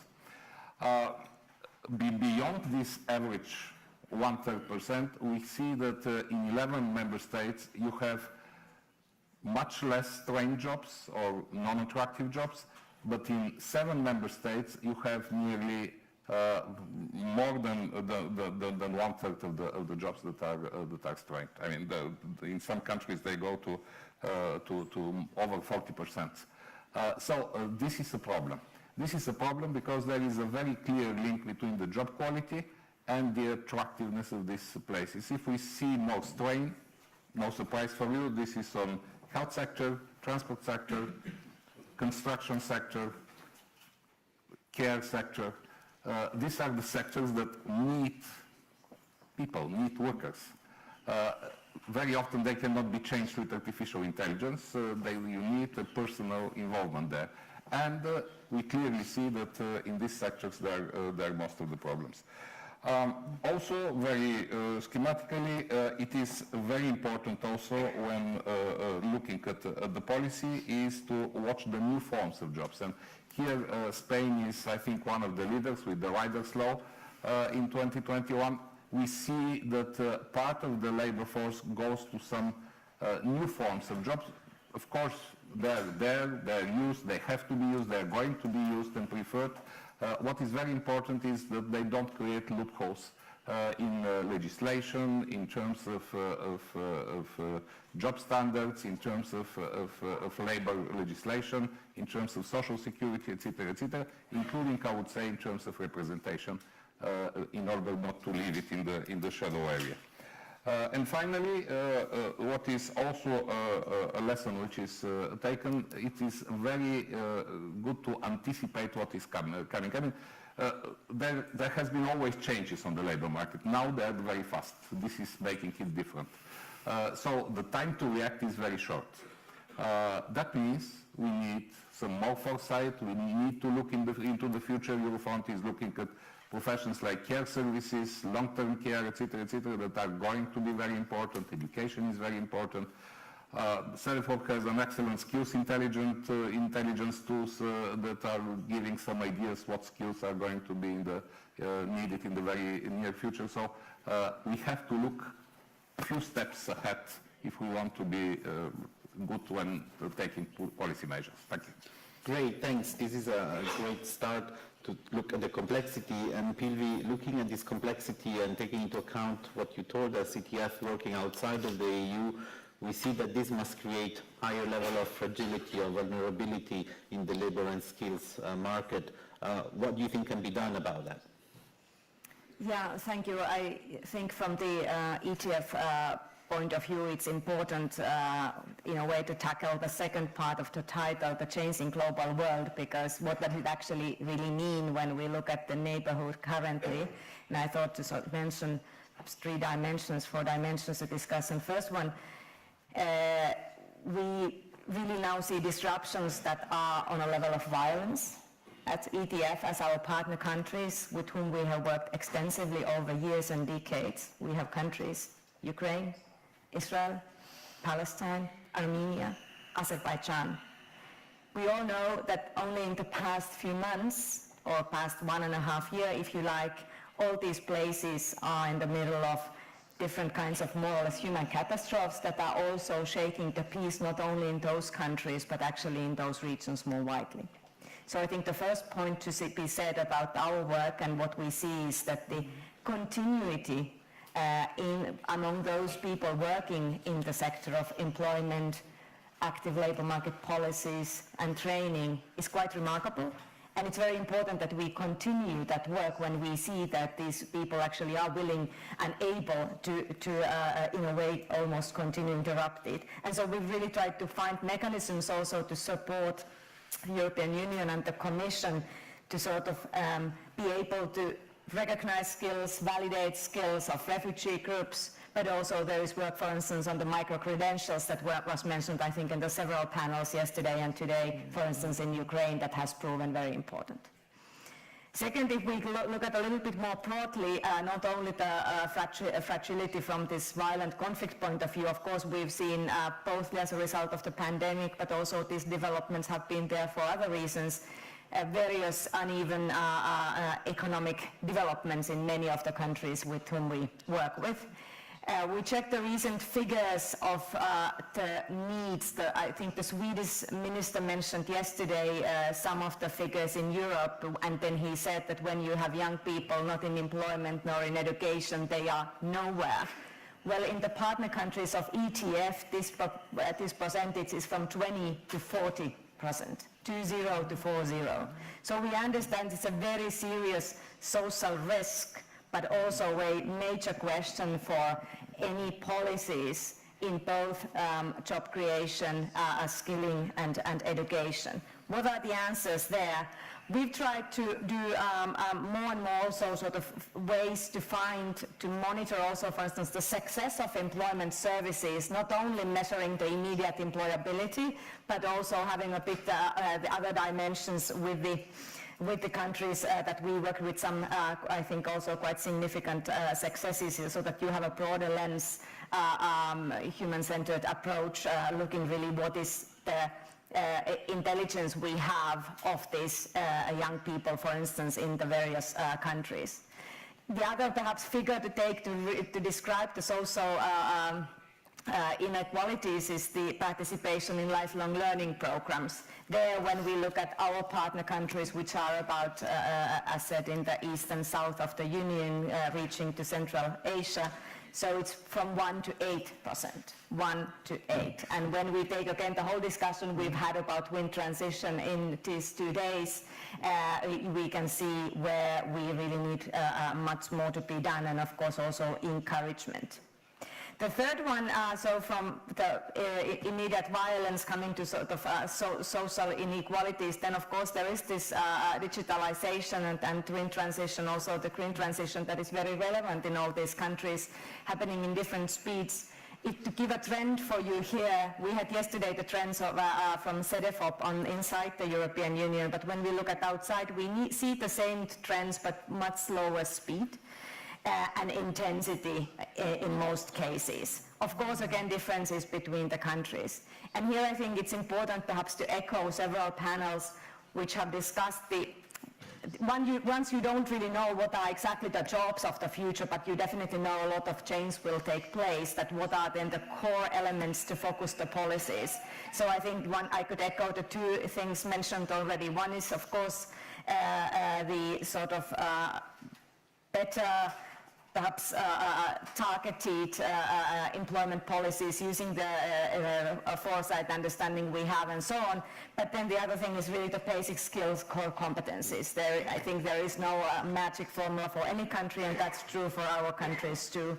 We've definitely seen that unless the sort of skills ecosystems develop to the direction where there is a strong partnership approach, bringing together the social partners, the civil society actors, and the governments, it's very hard to succeed. So I think the digitalization in a way gives us the framework, but then you have various policies and mechanisms that then come, including, of course, the services and how they are provided. That was also mentioned in the panel yesterday of the European countries. And if the chair allows, I would just finally mention, I had a chance last weekend to participate. I think it was perhaps the best AI panel I've been personally listening for the last 2 years, where an American entrepreneur, I think, brought up an important message to Europe, which is positive for us, both our partner countries and inside the Union, and that was that unless we have two things in place, it's hard to succeed. The first one is that the governance is really done as we govern education or healthcare, i.e. with public eye, and therefore you actually can guarantee the fairness and social justice. And I think this is equally important when we deal with our partner countries. We should really advocate a lot with our European legislation of the past years on AI, digitalization, data economy, etc. And the other message was, and I think that relates very much, what skills, what jobs. So what training do we really want to do? that if we just train to utilize AI in whatever way, that's one thing, but perhaps in order to really do ethically correct thing is to think all the time whether we can have applications that really help us to solve the issues of the world, outnumber those that only are trying to maximize the attention of the people, then we probably as a mankind will succeed. And I think this is a very universal message, and when we are gathering with the partner countries, they are extremely keen currently to find right educational policies for 2040s, 2050s to answer, I think, that their challenges in this ethical way. Thank you so much, Phoebe, and thanks for broadening then the horizon and continuing in that perspective. These twin transitions affect globally all countries. What is the perspective? What are the main challenges from a Latin American Caribbean perspective? Yeah, thank you. So I think I was considering my value added here is actually focusing on our region from the Americas and the interesting discussions that were taking place yesterday and this morning. I was trying to make sort of linkages, but it's been so very rich, I will not be able to do justice to a number of points, but I'll make a few points about the digital and the green transitions. Mainly in Latin America, certainly a key inflection point was the pandemic, and I think in so many others, this accelerated the trend for the digital transition in the Latin America region. But what's important also is that what emerged was very clearly during the pandemic a digital divide. And I think that was then layered onto pre-existing gaps and divides that exist in other areas in Latin America. So Latin America is known as being the most unequal region globally. There's also a high rate of informality and also really structurally low productivity growth. So those are already pre-existing challenges on which the digital divide then became much more apparent. And that divide was really between those who could access, of course, access the internet, have the proper equipment, and have the proper digital skills. So, and especially, a large proportion of the population, then it was clear, didn't have good access, didn't have proper equipment, or the digital skills. And, for example, the World Bank and the Inter-American Development Bank had measured in terms of this, the transition then to remote learning in the region, and the gap, again, for so many youth who didn't have proper access, that they estimate 1.5 years of education was lost during that period. So there's a lot of catching up, and of course those were the most vulnerable populations. In addition to vulnerable groups, of course, we mentioned women, youth. I just want to make a point about NEETs that was mentioned yesterday and today about youth that are not in education or employment or training. In Latin America, at least a large proportion of those needs are young women who have care responsibilities. And I think that gender dimension needs to be stressed very much when we think about needs and when we think about interventions, because that's a major constraint. So in terms of TVET institutions, a lot of the members of our organization had to stop face-to-face learning, and that was also a real thrust forward in terms of adopting distance learning, different digital, and a large bottleneck then was the digital pedagogies and the digital skills of the instructors themselves, as well as thinking about digital skills. And that continues to be, but there's been a lot to the case, but there's been a lot that has moved forward. In terms then for moving out of the pandemic, and it's been noted by the ILO and other organizations, that the recovery in Latin America has been very slow and also very unequal.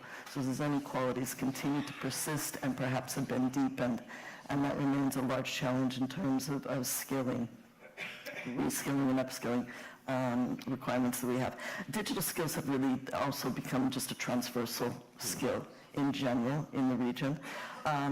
A few implications for enterprises. Enterprises adopted a lot of digitalization for their internal procedures, but also a lot of online ordering. So a lot of their external marketing was impacted heavily by digitalization. That's been important also for SMEs.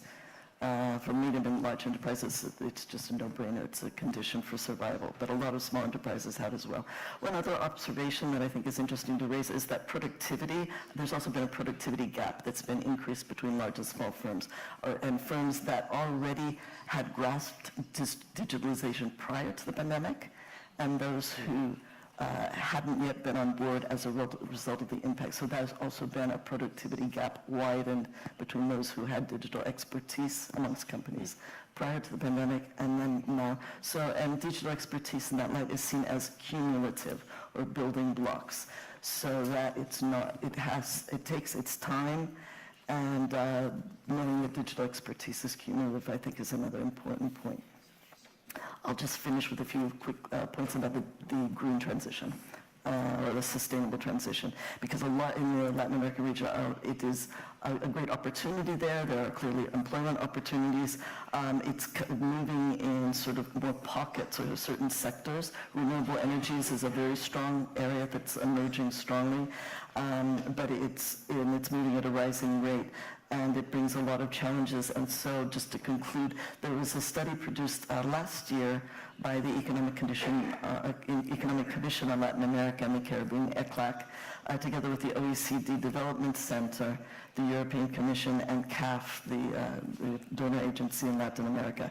And they really identified a need to transform the existing development model. So the green transition is also seen more as a transformation, a need to really rethink the developmental model in Latin America to become more productive, also more inclusive, as well as more sustainable. So bringing those dimensions together. The bottlenecks to that then are access to financing, a slowed economic growth because of that slow recovery, the need to access new technologies, and fundamentally, and this is our area of concern, is that skill needs are a key part of that transformation. So skills and the skilling, reskilling, upskilling is all going to be core to the success of the ability to transform the developmental model to be more inclusive and sustainable. Thank you so much for bringing in that perspective. And now we go to the what can the public employment services do, but we also keep this global perspective, and maybe Florence can tell us something from the World Association perspective as well. Yes, just before this, if you agree, I would like to share some information about WAPES. Some members are here, but I think it's important to describe WAPES. WAPES is an international not-for-profit association according to Belgian law. The association was founded in 1988, 35 years now, and by 6 countries, and it's important to note this: Canada, France, Germany, the Netherlands, Sweden, and the USA, with the support of the International Labour Office. Its quarters are based in Brussels. The association brings now together 76 countries on 5 continents, and it's important to have this. WEPS is organized with 5 world regions: Africa, Americas, Asia and Pacific, Europe, Middle East, and the Arabic countries. Actually, the presidency of WAPES is held by Morocco, and all regions have some vice presidency, and I'm very honored because I am the Europe vice presidency. The governance is classical: General Assembly, Managing Board, Executive Committee, and every country could be members. And if some countries are not members, I could give some information about this. What the ambition for WEPS? It's important in this world, it's in international labor market. One major ambition is to be world reference for public employment services. It's important to have this in the mindset because we have three goals. First of all, to be speaking partners regarding issues on labor markets and public employment services. Share about topics, share about solutions, share about goals with every country.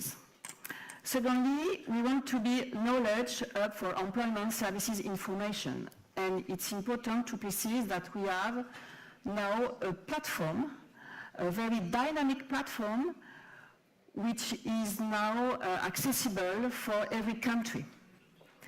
And we want to be a provider of support for the development of the members' capacity. Learn with all countries, and after we can provide some support for all colleagues. What's our tools? We have 6 tools: conferences, physical, virtual, and hybrid. It's a challenge when it is a world conference, but we try. Cooperation projects, peer reviews, survey and studies, and the digital platform. WEBS is now very dynamic. After the pandemic, we build some new tools, some new partnership with ILO, with another partnership, and now WEBS, I'm convinced by this, gives some tools for more countries, and after I could explain what our next objectives.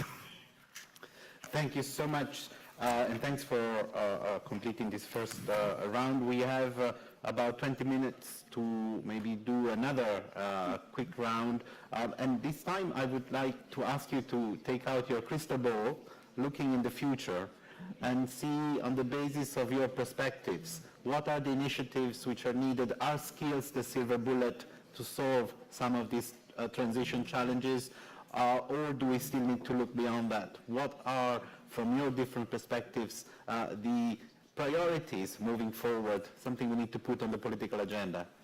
Ivailo, if you want to start. Thank you very much, Cesare. I don't have a crystal ball. We have what we have in our research at Eurofound. But indeed, I mean, as you mentioned, skills is very important, and the public employment services are the one to know how they are organized and how they are important. Indeed, this is not the silver bullet.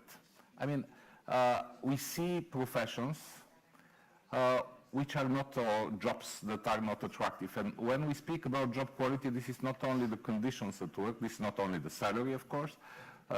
These are the conditions of work, but this is also the possibility to balance with the private life. And we see that, especially in a younger generation, we would see people that if they're not happy with the work, even if the salary is high, they wouldn't look at it on a long-term basis. I mean, they could start it or they might not start it, but they're not looking for their career and their prospects in this particular company. If, for example, they cannot combine it with a private life, they cannot combine it with teleworking, etc., etc. The problem is not that not all jobs allow such flexibility and such, I mean, teleworking, for example, became from a necessity during COVID into a privilege now. And we see that there are people clearly preferring jobs that have these options also on the table. So looking about the type, the quality of the jobs is very important. And then speaking about skills, I would like to go a little bit beyond, because there are excellent experts both on the panels and in the room, about skills and reskilling, but I would go again to what we are doing with our working conditions surveys that we are running since 30 years, so we have quite a long time series. This is how skills are used. Because we see when we ask workers in the companies, we see in some cases that their skills are not properly used. So a worker might take another position, but not the one where he could really perform better. So the good use of skills is also, and the efficient use of skills is also something that has to be taken into consideration. Then when we speak about skills, indeed this is very important, but we have to see, and again, we see huge gaps within the workers' cohort in terms of skilling. Basically, we have gaps in terms of gender. Men are more often going to reskilling and upskilling than women. We see gaps in terms of regional distribution. In the rural areas, you have much less skilling and reskilling. We see gaps in terms of qualification. the lower qualified the workers, the less they go to skills and reskilling. We see differences, for example, in the type of contract. People with long-term contracts are tending more to go to skilling, being at work or in addition. People with short-term or temporary contracts or agency contracts, they're not going to skilling very much. We see that self-employed, for example, declare much more often that they learn at work than others. So we see that we speak about skills, but still skills within the skilling process, there are gaps that have to be addressed. And certainly there are some reserves into these gaps to increase the efficiency, and there is the efficiency of youth people that are already skilled or reskilled. And one final thing which I found very interesting in some of our latest researches. We see that there is a direct link between the democracy at work and the attitude towards the democratic processes in the countries. I say this because we are speaking about public policies. And these public policies very often, like for example the green transition, they need to be accepted and supported by the workers. What we see when we ask the workers is wherever you have an active social dialogue at the workplace, wherever you have long-term contracts and much more stability at work, the more people are keen to support public policies. And vice versa, where you don't have a good social dialogue at work, when you don't have this democracy at the workplace, people tend to be way more critical to the governments. I have the figures here, not to bring too many figures on that. So it is very important to remember that good democracy at work involving the workers and the employers into a dialogue always bring better social policies and much more supported public policies as well. Thank you so much. So skills might not be the silver bullet, but there are complex issue that we need to look at, and the way in which we implement it, the way in which we look at the matching and all of that is part of the solution. Pilvi, what do you think? Yeah, I mean, I think if we walked out today after these 2 days and thinking that skills are not the important part of the solution, I guess we would not have been really listening to statistics and so on. But as said, you have to sort of have the much more nuanced discussion. I would raise perhaps the 3 issues here: digitalization, partnerships, and evidence. On digitalization, I was very happy that it was also yesterday mentioned, not only from the point of view of changing economies and jobs, but really from the point of view of public employment services. Major leaps forward, it seems, are needed in member states, and definitely in partner countries when we look where they are. And you really see also those that are then able to make efforts, that's really huge efficiency gains then happen as a result. So that's one thing to also to look at, I think, the digitalization from several angles. The other angle that is relevant that the ETFs works and as well as the other agencies doing research is, of course, the opportunities with big data. We can really do very different foresight work currently, and we've tried to find and also tried out, for instance, analyzing job adverts and so on in places where they never were before analyzed, and you can do these kind of things. So that digitalization and data also allows us different tools, both in services and in analysis. Secondly, on partnerships, it's easy word to use, but once you start looking what's behind when we are again talking about skills. So obviously, if you listen to the previous panel or yesterday, the words from the construction company, it's clear that unless you have everyone on board, you will probably not target the right issue. So for any good policies, it seems also from our partner countries, the design for policy sort of policy planning should really be as inclusive and partnership orientated as possible. And therefore my third comment, which relates to evidence, is in a way related to previous. So if there is one policy that I also personally know quite well, starting from my home country Finland and then the EU and now at the ETF, it's youth guarantee that has sort of traveled as a policy, tried first in few countries, then the EU level, and now it being implemented in particular in Western Balkans.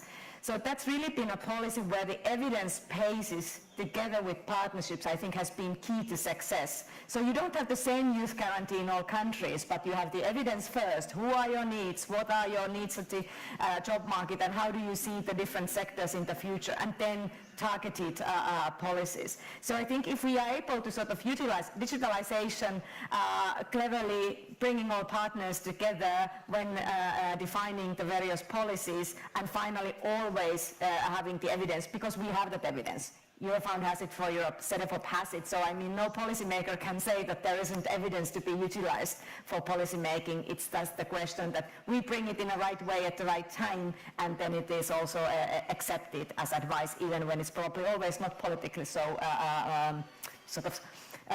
desirable in all cases. Thank you so much, Pilvi. Taking this crystal ball and looking from the Latin American perspectives, what do you see? Okay, so polishing the crystal ball a little bit. So I'll just highlight a few things that we see as demand that is emerging and trying to respond to it. One issue, coming back to the issue of gender inclusion that was discussed so much. So in training institutions, we find that actually there's probably, somewhat of a gender balance, equity in terms of training. The question is which skills, which areas are people training for? And there tends to be a tendency for, more feminine occupations, which reinforces an occupational segregation based on gender in the region. So we've developed a course on promoting the inclusion of women in more non-traditional sectors, in STEAM occupations. And it's an online participatory course. It's in its third edition, so I think that shows that there is a good interest and demand that's been well received. That's being done with Flaxo in the region. Also, we've developed a methodology to define occupational profiles, but using a methodology of value chains, which is also a nice way of looking at how industries are increasingly structured, so that you're also looking at the association between different tiers in the value chains and the occupational, the different skills gaps that exist in different tiers of those value chains. This also involves, importantly, a tripartite social dialogue process. This is being done in Panama with financing from CAF, the Development Bank. There's also a resurgence of interest in dual education that's already been discussed quite a lot. And that's also been spurred forward because the new recommendation 208 from the ILO that was approved this year. And we have created a regional alliance on dual education in Latin America, together with BIB from Germany and CONALEP from Mexico, and with Cintafor as the technical secretariat. And this group has been increasingly expanding. We've just learned now that we want to get the English-speaking Caribbean more, so we'll have Spanish and English-speaking members of this regional alliance. Another initiative is for those TVET institutions that are adopting digital technologies, is a self-diagnosis tool for digital maturity in TVET institutions, but I have to confess we've taken the selfie tool that was developed by the European Commission and funded by Erasmus funds, and it's been adapted and done very well in our region. We now have a cluster of 6 TVET institutions that are piloting the tool and planning then on having that expanded. I'll try and move through. And then I think, let's say just in terms of the digital side, there's really an emerging understanding overall that changes in employment and skills requirements are challenging established conventions on occupational profiling. The transversal competencies, the transferability between occupations. This really means that we need to transition toward a new generation of tools and new methodology. So that's a bit of your crystal ball looking forward to what we need. And again, that needs to be done through tripartite social dialogue and consultation. And finally, then I'll just speak about the sustainable transition. And I think there are 2 main points that I found very, very interesting. The ILO and the Inter-American Development Bank had estimated that 15 million new jobs could be created that are linked to decarbonization processes in the region. But first of all, while the promise, the creation of green jobs is very promising, there are a lot of challenges, not the least skills forecasting for these sectors. So we've initiated, we've taken our skills forecasting tool and adapted it together with Sinai from Brazil to apply it to green sectors. and we're doing that right now. This new methodology is being applied in 3 countries, or TVET institutions in 3 countries, in Uruguay itself for electric mobility. In the Dominican Republic, we're working on photovoltaics, solar energy, and in Chile, we're working on green hydrogen, which is a really emerging issue. So it's all very promising and very interesting, and these teams are doing pilot studies as a result of this initiative.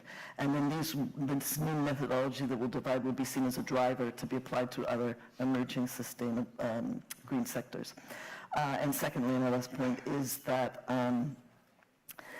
that we see that, we've seen in terms of a sustainable transition that, of course, there are new occupations that are emerging, but in reality, the greatest impact is actually being felt in those jobs that are either being eliminated or that are being substituted or transformed. So, in fact, the focus also, needs to be primarily on helping that transition move forward. So it's really about reskilling and upskilling. So that would be essential, and in those key points will be, again, adopting a stronger framework for lifelong learning, and there was a lot of rich discussion yesterday that I've listened to, and Europe clearly has a great deal to teach our region, so again, a crystal ball in terms of being able to learn better from you, and again, that these lifelong learning frameworks need to be inclusive and accessible in a region that has such great inequalities and so many gaps that I've spoken about. And finally, and not least, that tripartite social dialogue needs to be a great part of that. And I want to mention as a closing remark, and in gratitude to the collaboration with SEPE and Fundai, that we have a 2-year initiative on tripartite social dialogue in the region. It's an Ibero-American initiative that was launched just a few months ago, and this collaboration is around promoting tripartite social dialogue. And we're starting out with dual education. We'll be moving on to, again, the green transformation. So it's a very promising way, and it will be another part of the transfer of knowledge that we're getting from Spain and other parts of Europe into Latin America. Thank you. But thank you so much for giving us so many examples of promising examples. And I think, as you say, social dialogue cuts across, and an element of partnership and cooperation. So I think it echoes what has been said. Florence. Yes, for WEPS, we have a world overview with 76 countries. We are convinced that we have 3 key challenges. It's not a surprise. Climate change, demographic change, and digital transformation. About climate change, we see 3 topics: adaptation and transformation of economic sectors, trades, and skills. We discussed about this during this meeting. Mass population displacement, like migration, but migration due to the climate, and changing consumer habits. And I can give an example. For this topic, WEPS works with G7, and we provide some meetings, some support about green transition, WEPS to G7, and I think it will be interesting in the future to have some work about taxonomy, for example, on the job. It's an important tool to have a good observation about the green transition. For example, what the classification for all jobs. I hope that G7 on WEPS could be provided a tool. The second topic, K, it's a demographic change. What we see in WEPS, first of all, we see an unprecedented aging of the global workforce. Secondly, labor shortages, and sometimes surpluses. More or less controlled labor migration. We could give an example about secular migration with Africa. And difficulties in integrating young people into the job market. We discuss about young people.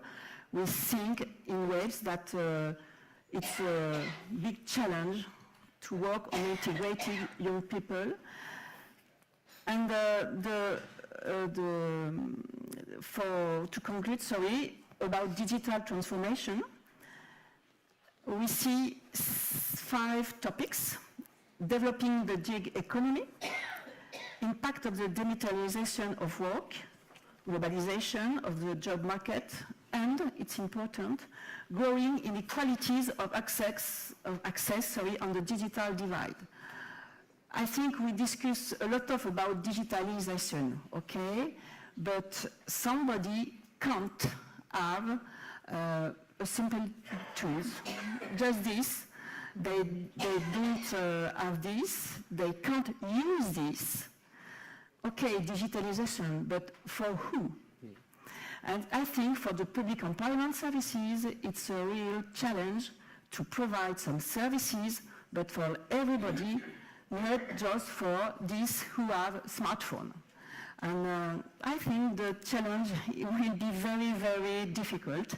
And to conclude, public employment services have to changing modes of service delivery. It's an evidence, but it's a real challenge.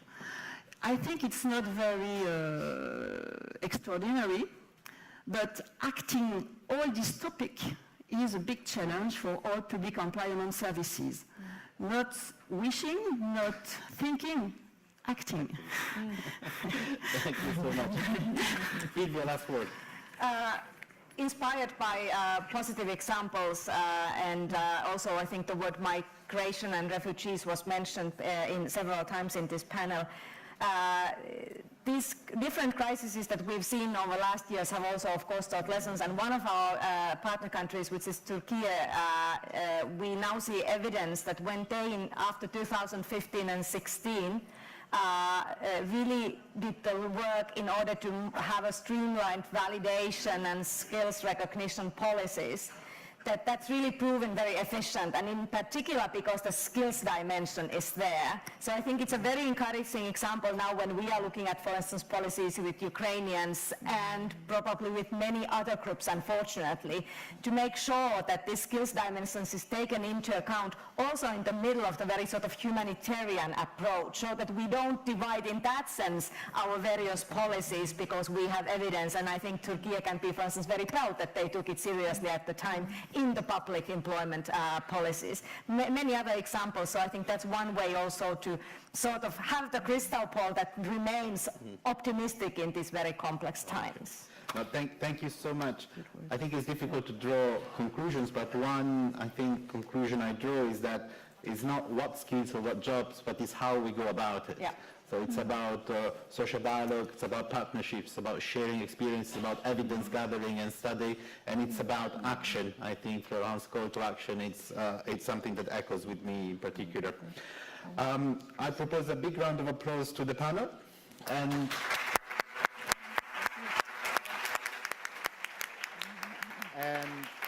if you can stay for 2 minutes, we have, I think, a couple of testimonials before the coffee break.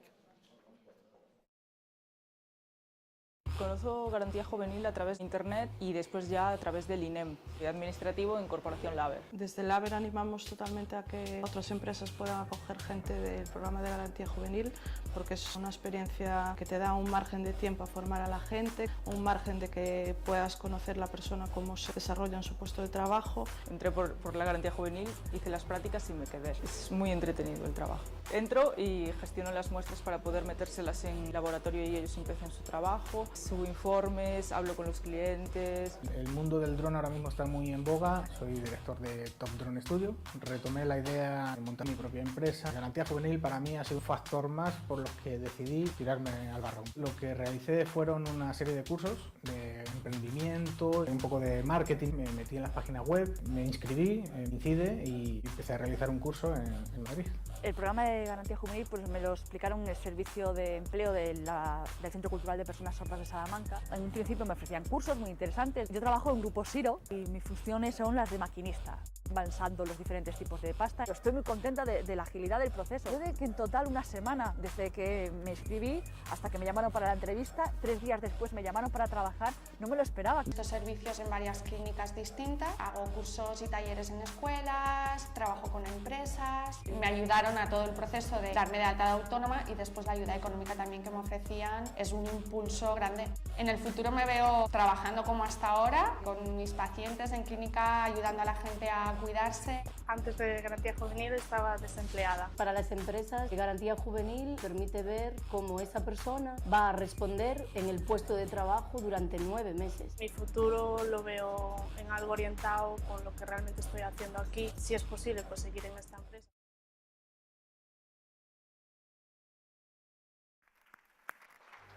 Un proyecto, una iniciativa del SEPE, donde se nos envían usuarios parados de larga duración, que se consideran colectivos vulnerables, y les programamos unos itinerarios personalizados, formativos, de inserción, de orientación, de modo que el objetivo final es insertarlos.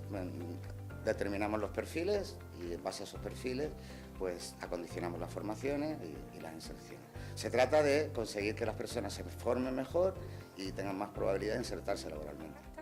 Yo llevaba parada unos 3 años y medio, que en mi caso, y nada, decidí empezar con los cursos aquí, hice 3, luego me presentaron el del call center, era muy interesante y yo veía una oportunidad laboral y la aproveché y ahí estamos.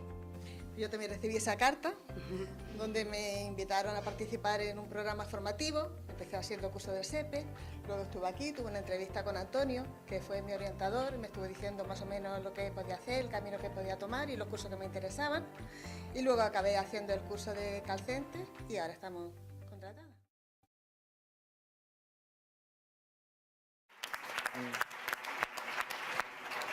Gracias al moderador y a los ponentes por poner sobre la mesa los grandes retos del futuro del mercado laboral. Vamos a hacer una pausa para tomar un café. Les pido que regresen sobre las 12:05, que dejen las petacas con las que está utilizando la traducción en sus asientos. Y les recuerdo también que a la vuelta, sobre las 12:05, empiezan los 2 talleres.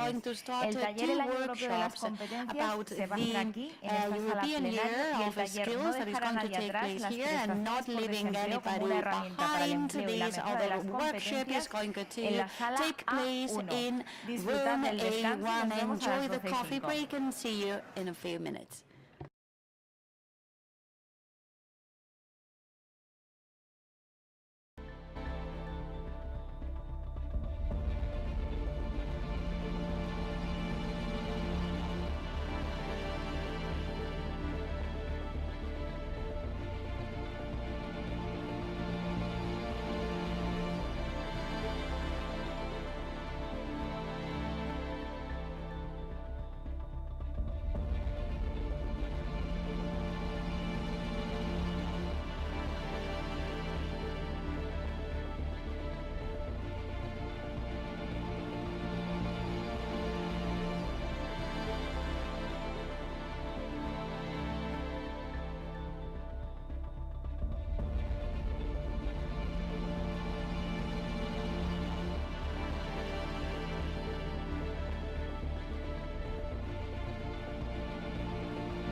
Please everyone take your seats. We are going to continue with the agenda.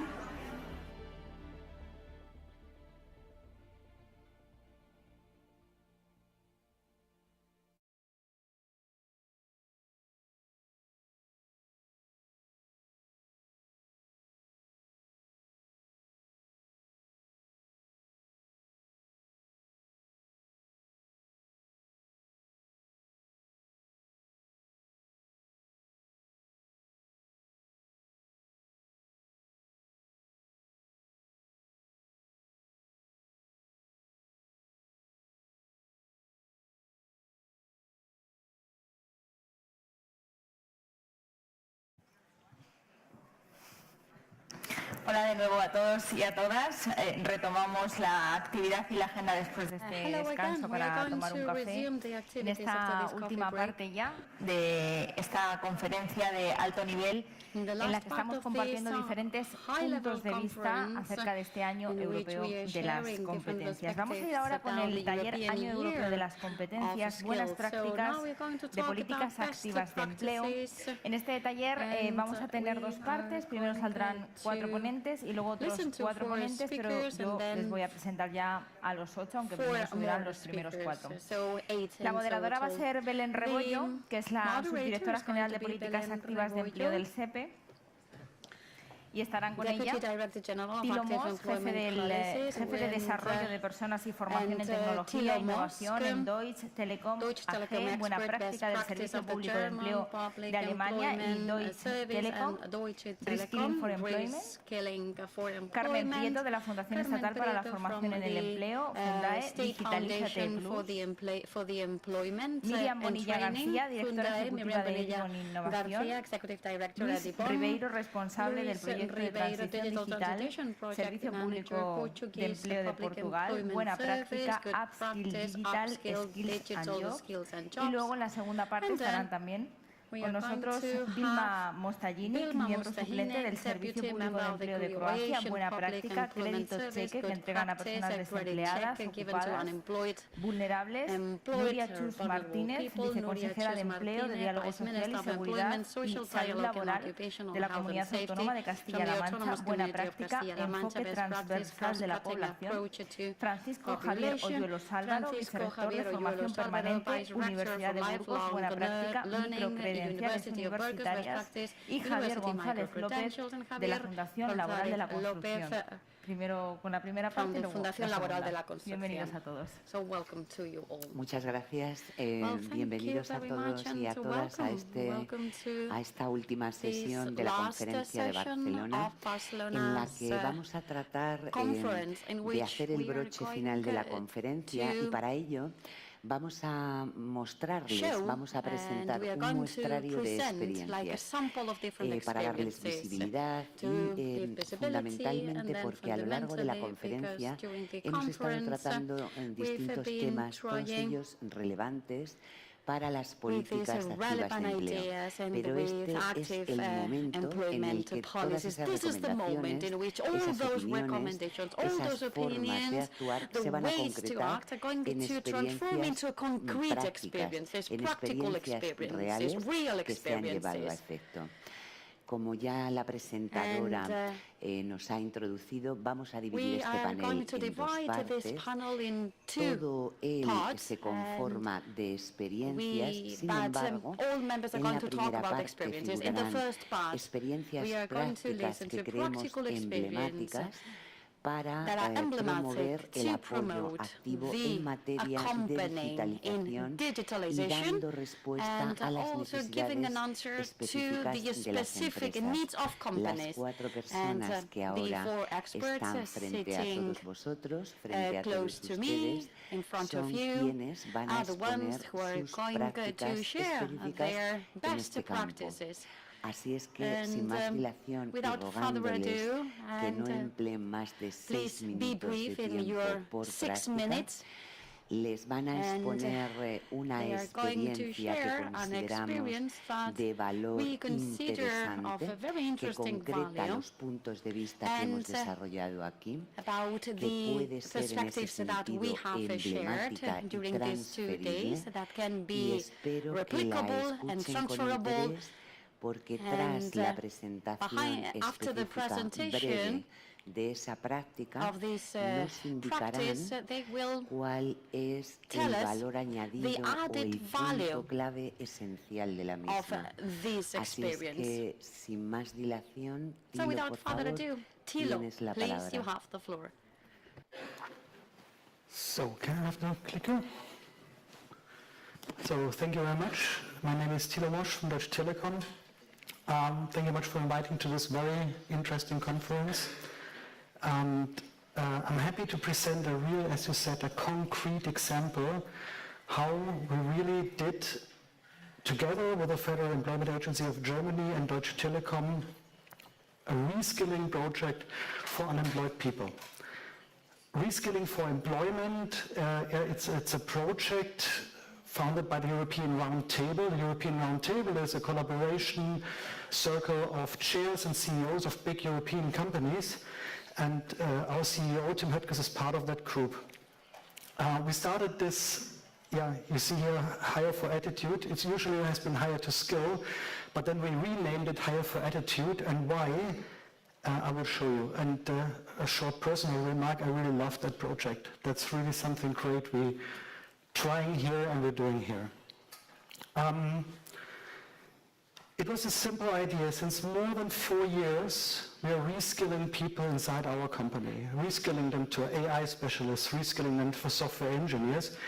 And the mission to reskill unemployed people to those skills we need, we heard it, digital transformation, read it several times the last 2 days, that was the mission. So we took our whole experience as a basis and then thought around how can we approach this target group, which is not that target group we're usually looking at. So we talked to our public employment services, Federal Employment Services of Germany, and asked our key accounts, said, look, can we do something? What we did is, yes, they have the consultants which are in direct contact to the job seekers. We have our recruiters, and then we started to bring together those topics. It has been made easier, more easier, like Leonie Geres said out yesterday, with a special law called Qualifizierungschancengesetz, a very easy word. It's skill development benefit law, which gives us some refunding on that, what we are doing here. So we decided to start a pilot. We have been very fast. It's a small pilot, just 12 persons, and we had courage. So how did we do that? It was, the decision was fairly taken easy, it's a small group, just go for inspect and adapt, and exactly that's what Spyros has pointed out yesterday, inspect and adapt is try something, do something, and Florence said something like act, she said today, I don't know where she is, but she said go for acting, and that's exactly what we did then. The Workers' Council have been very fastly on our side. And it was also necessary. And the adjustments to the curriculum we have experience with, we know what is happening in this curriculum, has been done very fast by our own colleagues, by the software engineers of Deutsche Telekom to adjust this curriculum, which was successful in reskilling internal people. Now we are keen on being successful in skilling external ones we hired to skill. The precondition have been fairly easy. It's English, mathematical understanding, kind of logical thinking, and the most important one was willingness. Willingness to go on a new travel, on a new journey they would like to go for. So the selection process was a collaboration between Bundesagentur für Arbeit, BA, and us. Then we made psychological tests with all the candidates done by the BA. After that, BA and the recruiters together had some dialogues, virtual ones beforehand, and then our people leads, those who were leading the people afterwards, finally decide on those people who will go into that course and will learn to be a software engineer. The collaboration with employment agency was very fast, incredibly fast. I never had expected that. It was practical. We just talked to each other, and the quality, we really got a lot of quality out of those psychological tests and the candidates they have brought to us. What we did is a one-year contract for the people we get into, a one-year contract as a junior software engineer. We started in May, and let me point out, now it's a 6-month curriculum, just ending this curriculum, the theoretical phase. Now they're going into the practical phase, and we're absolutely happy with the results. We never have had a cohort like this in the point of quality. Never have seen something like this before. Give you some numbers. We had a mass email to the consultants of the BA. Then we talked to around only 25 on virtual calls. Around 300 have been brought to us, and we had to stop the application phase after 2 weeks. Then we made those tests, those psychological tests, and you see it here, 76 of them, and it's mainly a third, and it's a good number, really passed that really hard test, 3.5 to 4 hours personal psychological test. They passed it.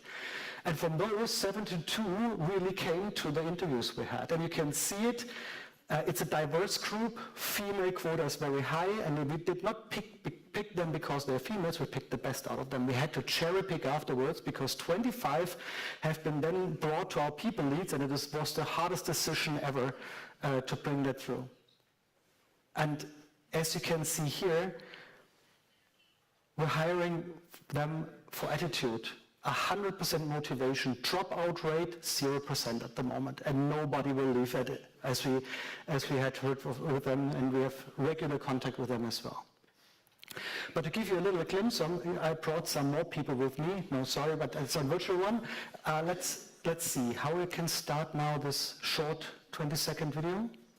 How can we start this? The sound, please.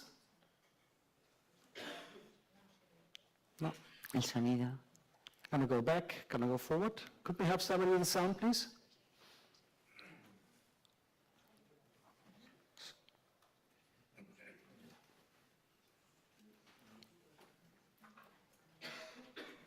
There's no sound? No. I'm sorry for that. Would be very nice. Shall I start it again? No. No?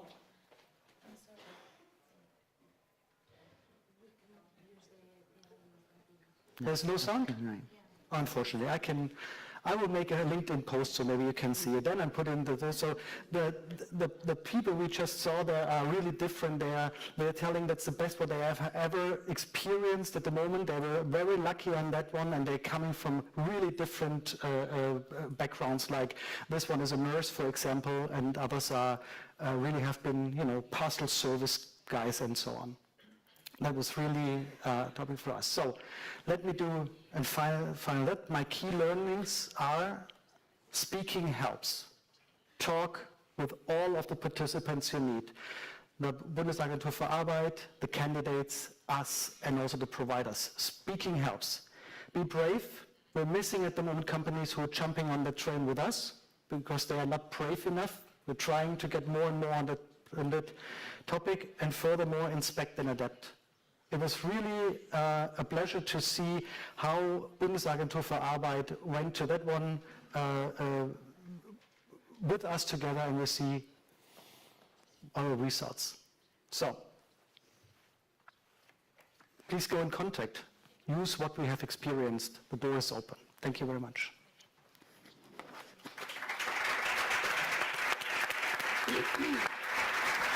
Muchísimas gracias, Tilo. Creo que han visto ustedes una experiencia desarrollada por Deutsche Telekom, una empresa reconocida del ámbito alemán que ha trabajado directamente con el Servicio Público de Empleo alemán para encontrar personas que demanda esta organización, que tienen un nivel de cualificación determinado, pero que necesitan complementar sus estudios y han utilizado un método en alternancia, una formación inicial seguida de un trabajo.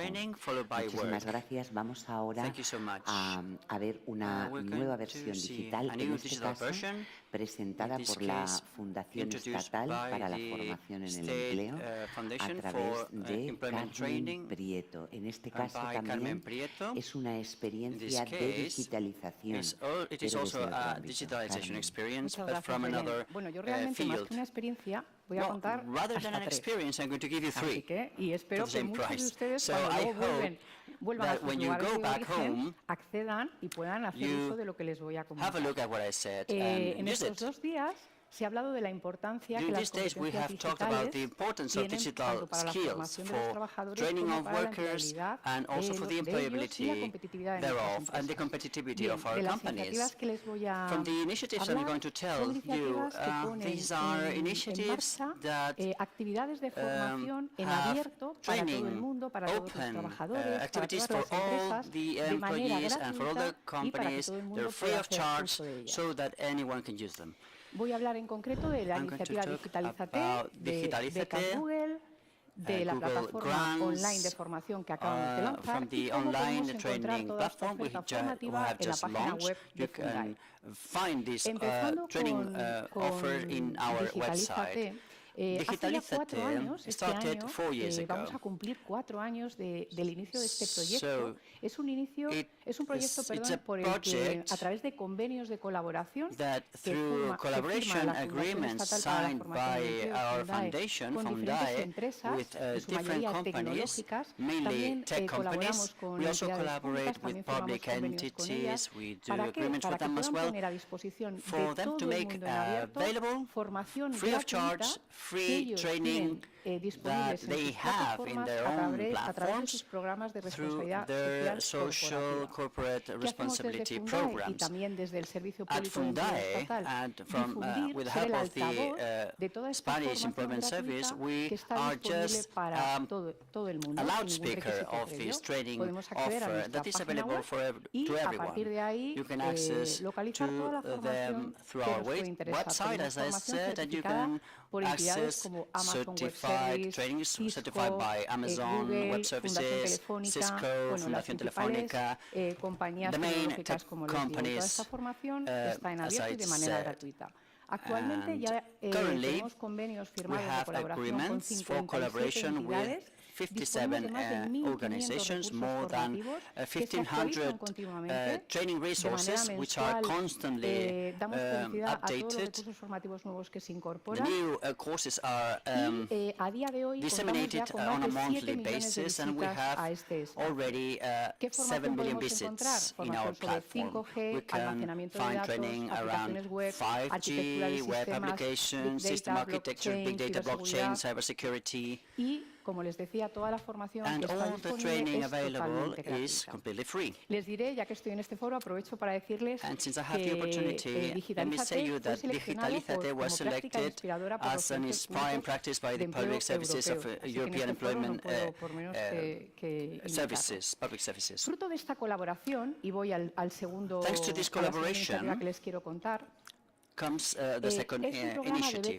It is Google Fundae grant program. We have a collaboration agreement with Google through Digitalizate, and we wanted to explore other possibilities, and we have been able to have Google to provide 10,000 grants for training around 7 official certifications of the company. These grants allow the students to acquire the training and the certification offered by Google, and it is free of charge.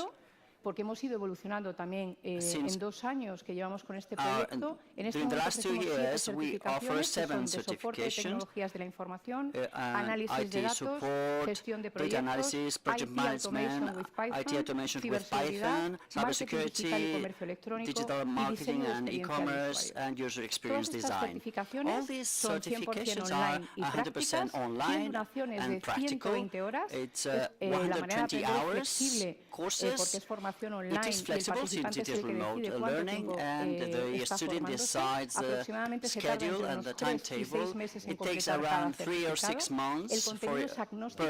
¿Qué quiere decir? the content is agnostic. This means that even it is Google certificates, they prepare you for any technological ecosystem. And on top of that, you don't require any experience.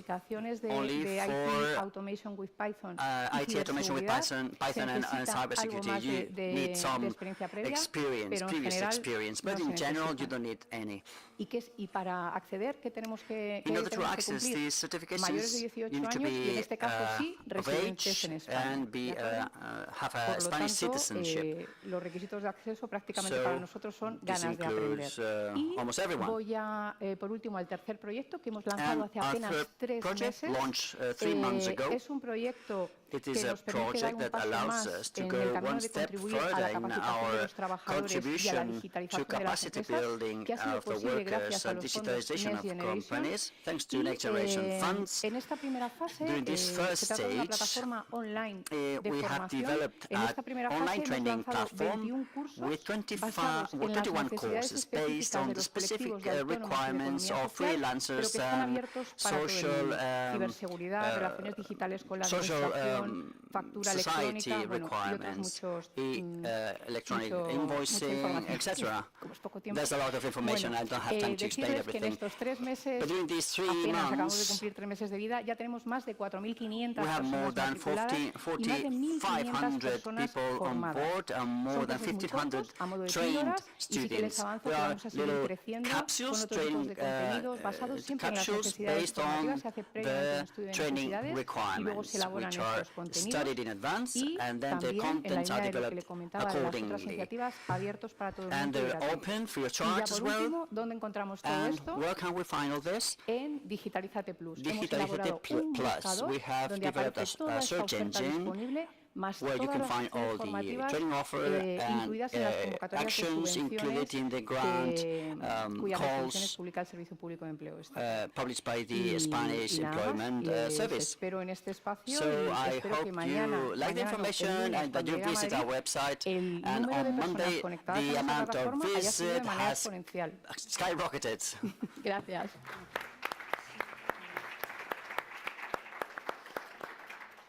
Muchísimas gracias, Carmen. Ya ven entonces que esta segunda experiencia es una experiencia de colaboración público-privada.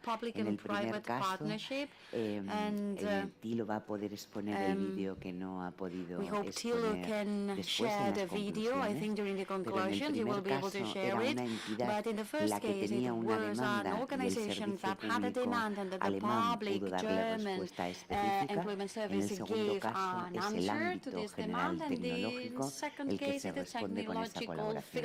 Ahora vamos a volver a ver un ejemplo específico a través de Miriam Bonilla, que es una CEO, es la CEO de Ivon, una empresa tecnológica pero también del ámbito de la formación, una empresa familiar española que sin embargo tiene una trascendencia internacional importante, como también pueden darse respuestas específicas en el ámbito de las competencias y de la formación a una demanda concreta que tiene nuestro país. Bueno, muchas gracias, Belén. Gracias al SEPE por invitarme. Siempre es un honor poder aportar un micrograno de arena a la solución de un gran problema. También tengo que decir que soy usuaria y me han dado una beca Google y gracias, porque si no, no lo hubiera hecho nunca y es una formación extraordinaria, así que recomiendo a todo el mundo que lo haga porque es muy bueno. Bueno, Edivon, nosotros no voy a entrar mucho en quiénes somos, no voy a vender. Somos una empresa familiar española, fundada por mi padre hace 45 años, ahora ya somos la segunda generación, somos unas 120 personas, somos una pyme muy pequeñita, pero que tenemos una ambición internacional y de ganas de cambiar y dejar nuestra impronta en esto de la formación técnica y estamos, como pueden ver, en prácticamente todos los países del mundo. Somos fabricantes de equipamiento didáctico para escuelas de ingeniería, que ¿Qué es esto? material un for ingeniero engineering cuando está estudiando en la school. So when universidad tiene an una parte de engineer teoría is y luego tiene studying una in parte the práctica que university, tiene que they hacer en have el to study laboratorio. theory, they have to Entonces study nosotros practice. fabricamos So los we simuladores manufacture o the emuladores, las simulators máquinas or the que machines or the demuestran los devices principios técnicos. that Esta formación they práctica need for para this la practical formación técnica es experience. fundamental, And it is porque si uno basic, intenta this aprender practical experience, because electricidad if you want to en learn base a about teoría, electricity just es muy based on difícil theory, y it's ese es uno really de los difficult. principales problemas And que this hay is one of the por los que main muchos problems, one of the niños y main niñas no se barriers atreven why a entrar en children las carreras técnicas don't que a la vez son decide to study these las más technical demandadas. professions. ¿Qué ocurre? Que si tú les So das a estos if niños you y offer niñas to una these formación children práctica, a practical entienden el training, porqué de they las cosas de una understand manera muy why sencilla. things Entonces, happen and how esa things parte en work el in a very simple laboratorio way. es And fundamental para spending time in comprender the de manera lab is sencilla fundamental por qué to tenemos aire understand acondicionado en why esta we have habitación, air o conditioning cómo in this conseguimos room, mover un or tren, how we o can por move qué a vuelan train, los aviones, or why do cosas planes que fly. a lo mejor And de manera these teórica type son of muy things are difíciles de very entender, difficult to pero de manera understand práctica theoretically, son but fáciles, practically porque they are very ves los principios y se demuestran. easy to understand Entonces, because you can durante see the estos 45 principles años applied. nosotros So nos in the hemos past especializado 45 en la years we have formación práctica specialized técnica. on ¿Qué technical ocurre? practical Que hace ya training. unos 20 And años empezamos con el control so 20 years de las ago we máquinas started desde with ordenador. the control of Gracias a the esto, devices through podemos a dar computer, formación so we can práctica offer a través de practical Internet, training de tal via manera internet. que cualquiera So desde su casa anybody puede at tener home, la formación no matter teórica. which training you have, you can have your theoretical, you can have your theory online, but then you can do your practices y desde su at casa home. va a It is accionar una you máquina, can va a use a trabajar con device, una a bomba de machinery, calor you para can use a entender cómo heat funciona el pump to sistema de understand how ventilación y tener esa things formación work, and then you práctica can tan have this necesaria hands-on que training that is requieren so en las necessary carreras técnicas. in technical professions. Hace unos años o And un a few tiempo, years ago, el SEPE nos vino con un gran problema SEPE y es que said tenía that they had a problem. una expansión And there was prevista de this centro de procesamiento de datos, expansion of data los centros de processing procesamiento de centers. datos These son data processing megaservidores centers donde are están like mega alojados, servers where Google Maps is, where Microsoft son, is. So these are edificios muy específicos buildings, que specific requieren una buildings formación that muy require a very específica. specific Un ingeniero training. eléctrico So an electrical engineer no tiene los does conocimientos, not por ejemplo, have the de knowledge ventilación y about refrigeración que son ventilation or necesarios refrigeration en that are este needed tipo in de these centros. type ¿Qué of ocurre? Nos centers. vinieron a nosotros So porque they came to había un us problema en la because there was a industria problem que in the no industry encontraban and they couldn't find los trabajadores y the trabajadoras workers con la with formación this específica specific skills, necesaria para with the estos centros. specific training for these Entonces nosotros centers. diseñamos So we con ayuda designed un programa, un itinerario, dos itinerarios formativos. two training itineraries.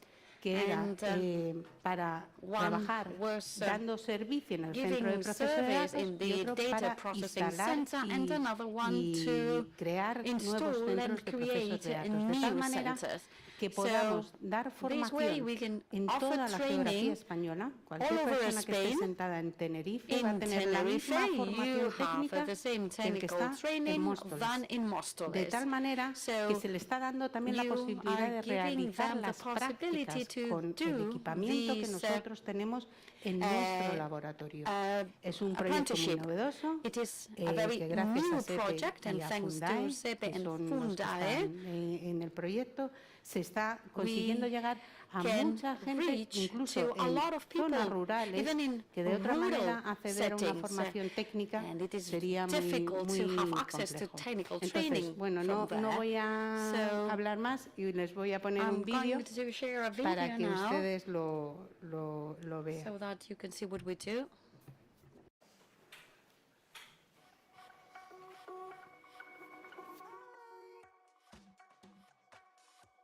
Sistema multidisciplinar avanzado de formación práctica a distancia. Todos los estudios de prospección sobre nuevos empleos indican que la cantidad de personal necesario para administrar los centros de datos o data centers en todo el mundo aumentará en más de 300.000 profesionales para 2025.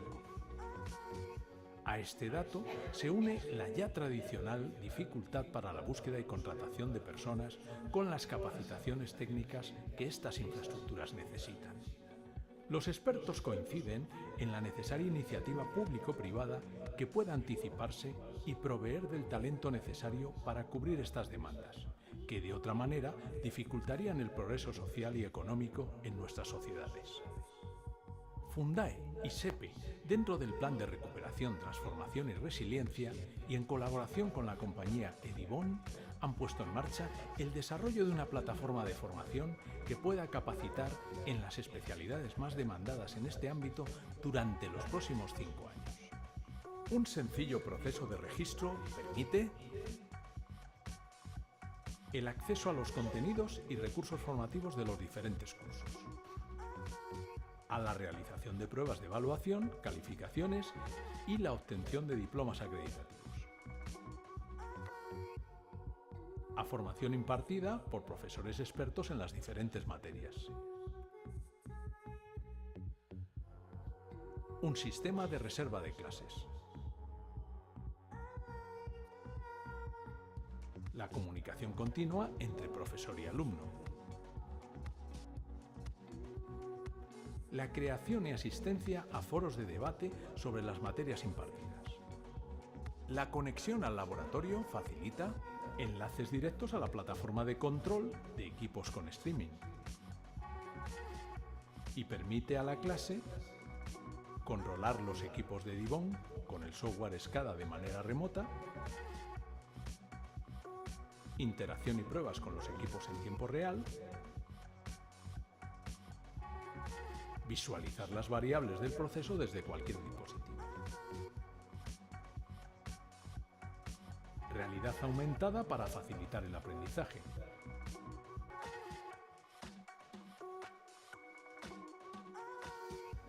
Realización de prácticas a distancia.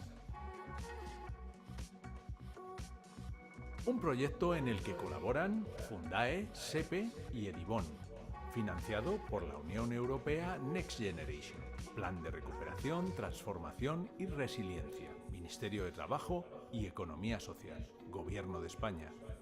Fundae.es.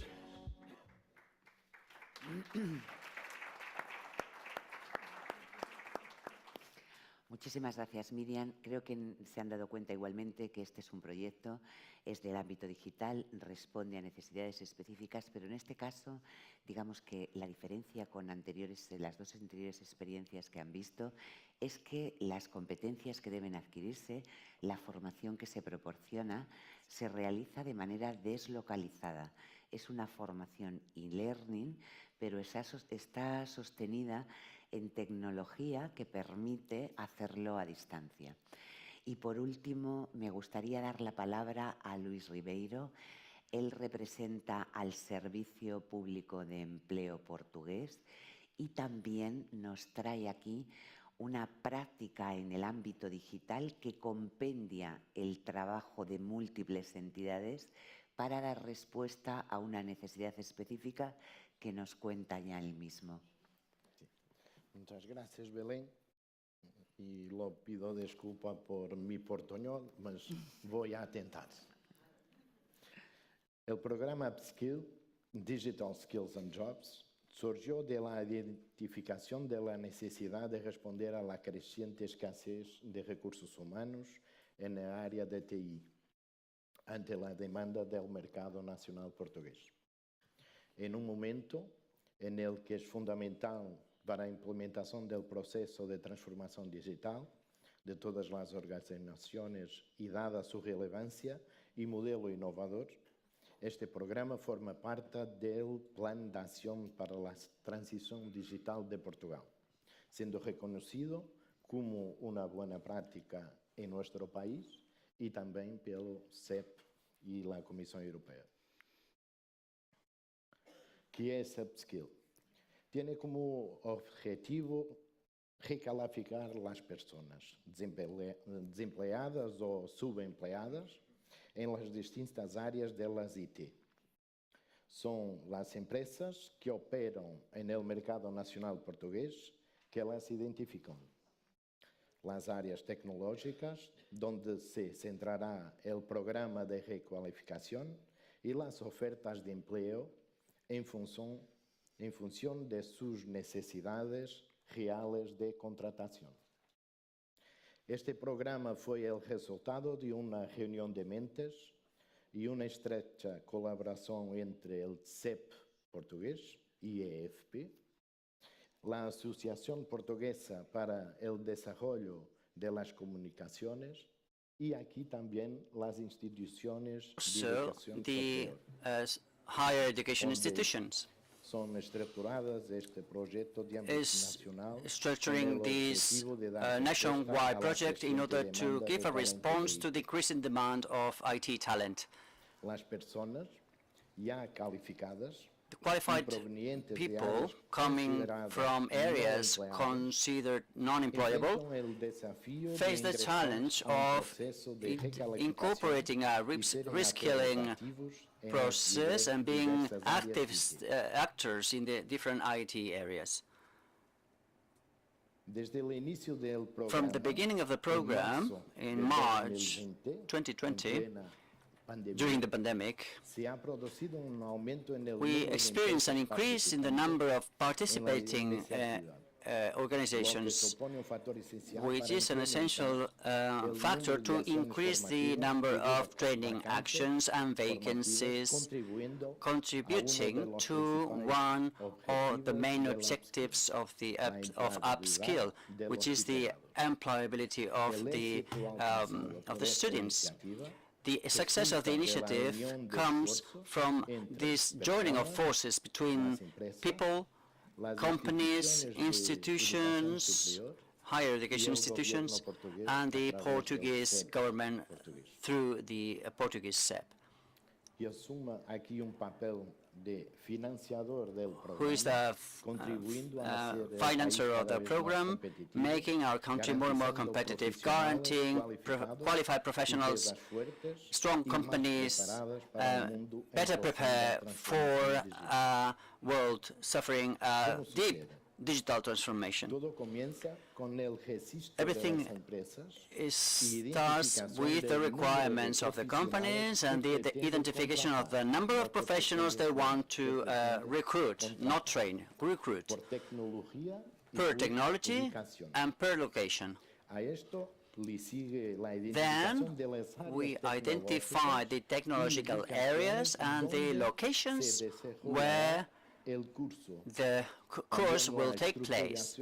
Also, the structure of the training course itself and the definition of the contents by the higher education institutions in collaboration with the companies. The next stage is a call for applications to all the people who want to reskill in a sector with high employability and talent demand. They will have had to do at least secondary education, bachillerato in Spain, and preferentially a degree. As a good mastering of English, a good level of English. There are psychological tests and the requirements inherent to every action, because they may be different, are published on a portal, upskill.pt, where you have all the information. The training courses have a duration of 6 months, followed by 3 months of training on job in the participating companies. When the process is finished, the students are integrated in the staff of the company, and the objective of this program is to guarantee the recruitment of at least 80% of the students that finish the courses, that complete the courses. All the students during the training period receive a training grant equivalent to the minimum salary in Portuguese during the 6 months that take in the classroom, the cost is taken by the country and by the government, and during the on-job training period, this 3 months is paid by the companies. And also daily alimony of €6. During the integration into the company after the recruitment, the monthly salary will be at least €1,200, which this is a commitment undertaken by the companies. And results and conclusions. Between 2020 and 2023, we had 1,703 applications. 1,424 finished the course, completed the course successfully, and 1,132 were recruited by the companies eventually. So this is 80% of the people who completed the course were recruited. During these 3 years, the program had an investment of €15,800,000 charged to the budget of the Portuguese state with no European funds. Conclusions. Training in upskill program is not the end, it's just the beginning of a new professional career. Those who have the ability to graduate in an area of knowledge will have the ability to reskill in other areas with a better future. Upskill is more than just training. It is a road to a professional career in a sector full of opportunities. And finally, in order to be successful in this new world, long life learning must be as natural as breathing. Thank you.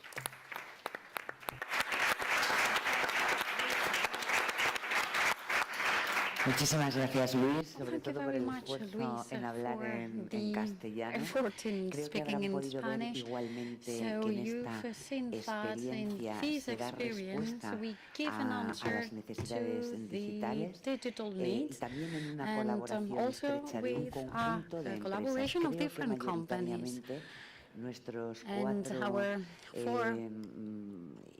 las personas que intervienen aquí, las 4 personas que están presentes, han señalado los puntos clave de sus proyectos.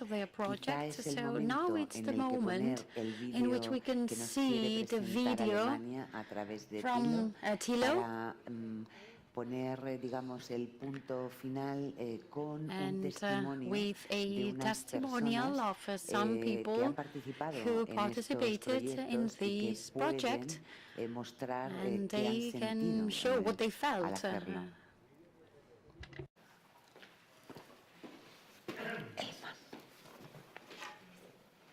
The Telecom Software Academy, I just think is the best offer you can take. I don't have that much experience in coding, so I just can't wait to start learning. I'm pretty sure that we're in good hands and we're gonna get the best knowledge possible. There's going to be new opportunities and new challenges ahead, so we are ready to face them. Quizás, no sé si alguno de vosotros quiere any of you want to give a specific conclusion, share a conclusion, or you want to say something, a remark, a comment, otherwise I will do it. I would like to say something. So we cannot fear digitalization, it's just not being prepared. So come on, let's go get trained with other possibilities from all over the countries. Okay, so let's go for it. Thank you very much. Now we're going to listen to 4 different experiences.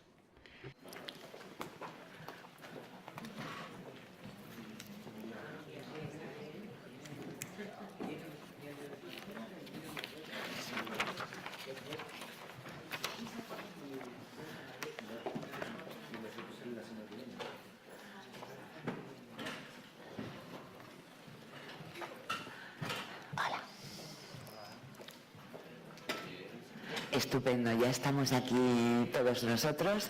Les voy a presentar entonces rápidamente, decirles que en la primera parte de este panel hemos estado viendo experiencias, ¿de acuerdo? Son prácticas reales que promueven el apoyo activo al empleo y en este caso todas ellas intentando dar respuesta a la transición digital de la que hemos hablado aquí tanto. In these 2 days. And these experiences combine the theoretical training and the hands-on training.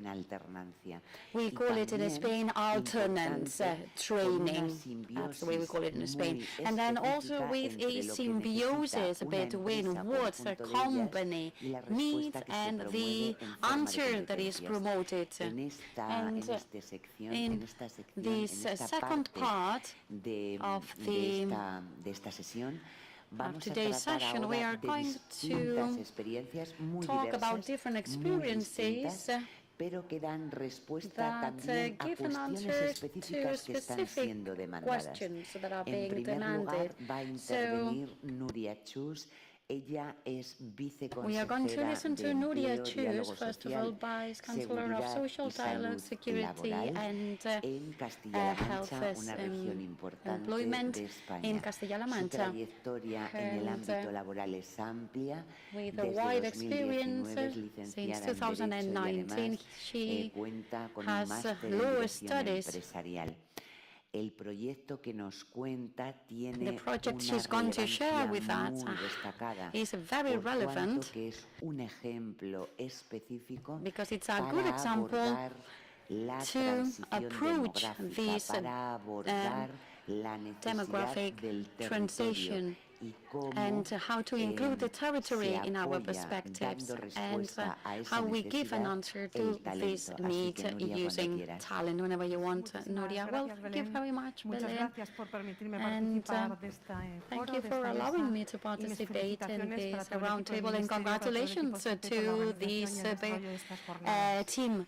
Durante 2 días hemos During tenido la these 2 days, we oportunidad had de the hablar de temas opportunity tan to talk about importantes such como es la important necesidad de topics aprender a as lo the largo de need to toda la learn, vida, esa this necesaria adecuación lifelong de la learning, oferta y la this demanda del equation mercado de between trabajo. offer and demand in the Yo me labor atrevería a decir que market. prácticamente And todas las mesas in se ha all the tratado roundtables, de los we've desafíos been que aborda talking about the Europa, ¿no? challenges Esa in transición Europe, this ecológica, green esa transición transition, digital, this y, digital cómo no, la transition, demográfica. and also the Si bien la demographic transición transition. The demographic se ha llevado transition mucho a la parte del envejecimiento de la has población been activa, linked to yo me the centraré de aging forma of the particular en el problema de population. la despoblación, But I'm going to un talk desafío about que afronta toda depopulation, Europa y que a tiene challenge su base in front en el of Tratado all de of Fundacional us, and it de la is Unión, included in the a la hora foundational de treaty establecer of the como European principios inspiradores Union. de la Unión Europea And esa cohesión this económica y social social, la and lucha economic contra las cohesion and to desigualdades, contra fight las against the desigualdades inequalities de los of the territorios, de las territories regiones, as well, of y the la regions, necesidad and de garantizar la the igualdad de need to oportunidades, la igualdad de guarantee derechos the a toda la equality ciudadanía of europea. rights and of Este reto es un opportunities to reto all que the realmente se citizens in the afronta desde toda European Union. Europa, prácticamente So el 80% del almost territorio 80% of the europeo se European enfrenta al reto de territory la despoblación, faces this challenge of depopulation, but in some territories it is more severe, like for example where I am coming from, in the center of Spain, Castilla-La Mancha region, it is one of the most unpopulated regions. We am going to give a lot of data, but just for you to understand, we have a population density of 25 inhabitants per square kilometer, and it is pretty low, and northern Finland, northern Sweden have lower densities, and 90% of our geography is rural, and 80% of the territories are in a situation of extreme unpopulation and depopulation. The projections say that we are going to have more small villages. We have 900 small villages in Castilla-La Mancha, 80% are really tiny. And to face this challenge and seeing the forecast for the future, we thought that we needed to face this problem. These red regions are the extremely depopulated ones, tuvimos clarísimo que había que afrontar de manera decidida el reto de la decided to fight this challenge of depopulation, pero de forma reforzada y de forma in a very solid way. And in this way, in 2021, in Castilla-La Mancha, there was a law that was passed to fight depopulation. It is a pioneer act in Spain and in Europe, and with an important political and social consensus. It was approved by unanimity, and it is a pioneer because it has a multi-sectorial and a cross-cutting approach, and it is a law that focuses on depopulation in a very holistic way, an integrated way. So it introduces, for example, the need that all programs and all strategies and all policies implemented have to be accompanied by a report of a demographic impact. So if these regions are going to be benefited by this project. So there is a mapping of all the regions depending on the severity, intense or average depopulation, and then they establish different systems of incentives. And they can be like the reserve of the credits of the different goals, intensification of the subsidies of all sorts for the specific region, or also the competitive concurrence processes in these depopulated areas. So there is a regional strategy created to fight depopulation, and there are 200 different measures, and there is a specific axis linked to active employment policies and to improve the skills and upskilling and reskilling of people. It is a crucial axis of this strategy, and its main goal is to be in line with the needs of professional profiling and the recruiting of these depopulated areas, and also these incentives to boost employment and entrepreneurship in these rural regions. And an important characteristic of these regions, the populated regions, is that they are linked to very mature economic activities.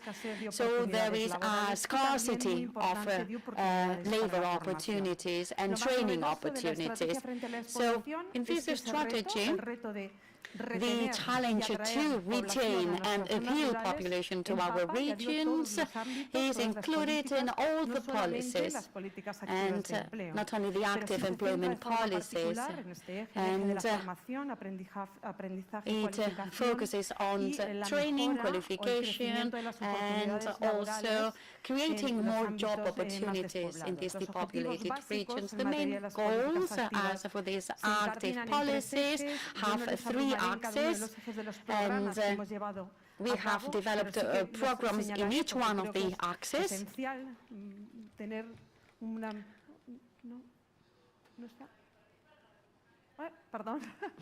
You have to point the other way. Bueno, un primer eje esencial dentro del bloque de las políticas activas de empleo y de cualificación en la estrategia regional es potenciar la orientación y la formación profesional para el empleo de forma decidida. Dentro de este eje se recogen vocational training, and we have different actions and different programs, and I'm going to focus on just some of them. These alternance programs that the moderator mentioned, we call it the dual green line for the rural depopulated regions, specific for them, with this combination of theory and hands-on projects linked to these different projects linked to the territory and rooted in the territory, and also the dual sectorial line in our specific region. And these agricultural regions, fisheries, farm, tourism, craftsmanship, and also a program that we have just started. We are going to see the results in the near future, giving support to employment and, first of all, training, and this program offers participation to more than 850 villages, more than 7,000 inhabitants, more than 7,000 people, and also a contract to improve the employability in these organizations, and also a check employment so that these people can get into the labor market. And in order to boost the qualification of these people, and with an orientator. We call them an orientator or a counselor because they help them. We have these, in these regions, this counselor gives orientation and gives counseling to these job seekers and also people who want to improve their labor situation, people who are employed but they want to improve their employability. So it is an accompanying, a support from these counselors, and it is a permanent counseling. And then we have the recruiting of talent recruitment and talent retainment to appeal and to attract people from all over Spain, living in urban or semi-urban spaces, but who want to develop their professional career through these through contracts, labor markets, and long-term contracts, and also another axis is the self-employment. And we also have implemented a new project to guarantee the employment substitution in traditional arts and craftsmanship in Castilla-La Mancha and rooted to the territory. Y que tienen por objeto and llevar ese doble acompañamiento del tutor, this, de la persona, del artesano, sobre todo a jóvenes, and also formativos, these training contracts to continue these craftsmanships and these generational replacement. And we need to guarantee this commitment of the social and economic cohesion of all regions and to fight against inequalities in the territories, and so that any citizen in the European Union, every person in the European Union, no matter where they live, they have the same options and the same rights to accessibility to the labor market, so that this demographic challenge is a democratic challenge. Thank you very much. Muchísimas gracias, Nuria. Espero que hayan visto entonces ahora el giro que hemos hecho. Ahora es la necesidad, la que marca nuestras políticas, pero lo hace en base a lo que los territorios, sus características demandan, y también el ajuste en este caso es importante. and we need to adapt to them. We're going to see a second experience now. This representative of the Croatian Public Employment Services,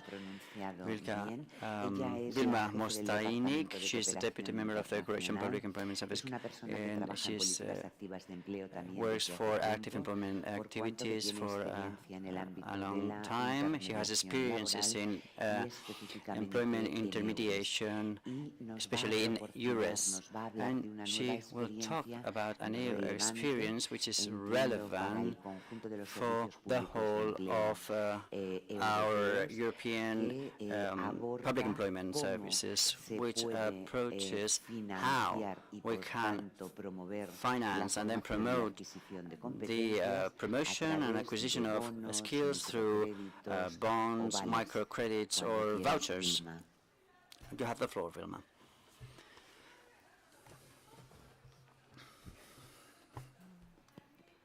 Good afternoon to all of you. Good afternoon, Belen. Thank you very much for the invitation to this great conference in Barcelona. Let me briefly give you an overview of the Croatian labor market. So, since Croatia joined the European Union in 2013, and we celebrate this year 10 years of the accession, developments in the Croatian labor market were quite positive. So the rate of the employment increase and the rate of the unemployment decrease up to 2020, and this was disinterrupted with actually by the pandemic COVID-19, which affected Croatia in March 2020. But as the government of Croatia reacted with the job preservation subsidies in order to save the workplaces, then the labor market recovered, and the employment increased again up to 2023. However, we have had low participation rate in adult training, and in the Croatian Employment Service we do the following activities in order to readily respond to the challenges of digital and green transition and transformation.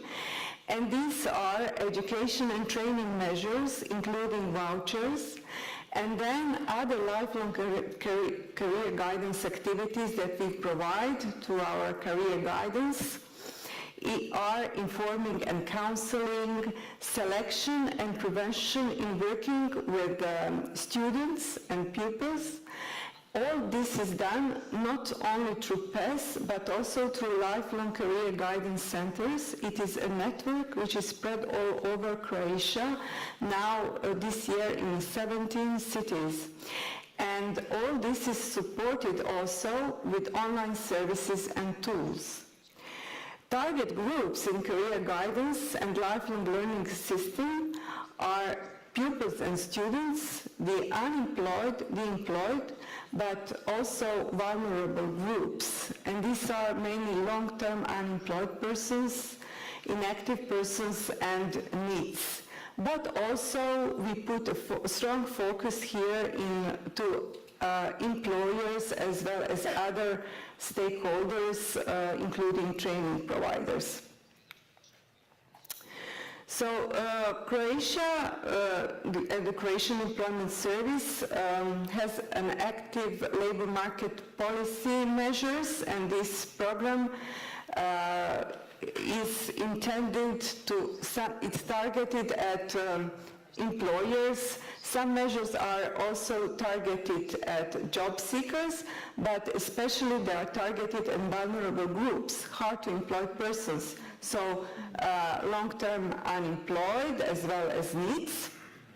And these measures in 2023 are education of the unemployed and employed, education for acquiring work competencies through vouchers, workplace training in adult training institutions, training subsidies, and from this year we have also activation program Job Plus in order to attract more persons who are long-term unemployed and to improve their skills and give them a professional development.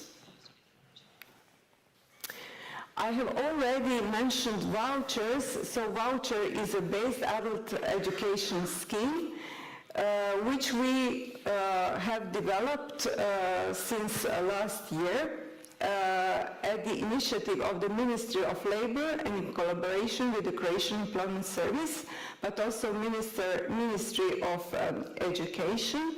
So what is a voucher? Voucher is a financial instrument of allocation of public funds for adult learning, and it is actually it promotes a flexible and tailor-made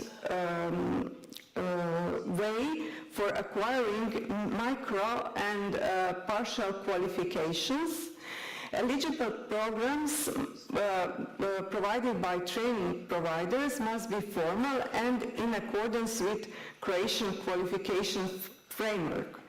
The program was launched through the National Recovery and Resilience Plan in 2022, and the value of the program is about 40 million euros.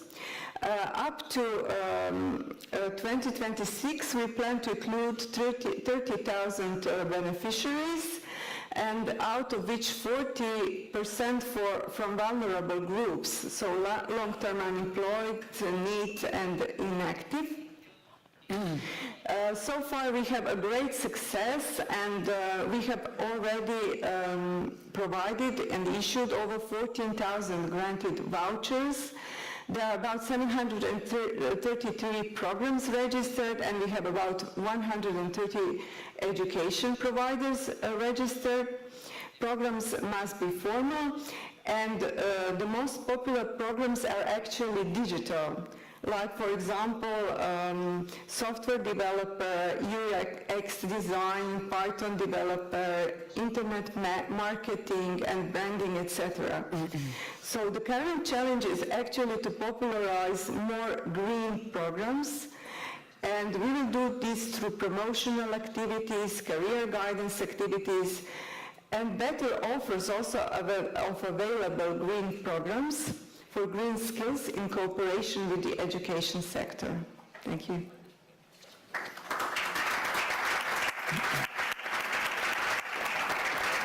Muchísimas gracias, Vilma. Creo que han visto entonces ahora. Thank you, Vilma. I think you had the opportunity to see a general response that finds the information that we require, which is more or less the same, those skills that are demanded. It's a program that is relevant for the European Union and also for Spain. Let me now present Javier Orihuelos. He is the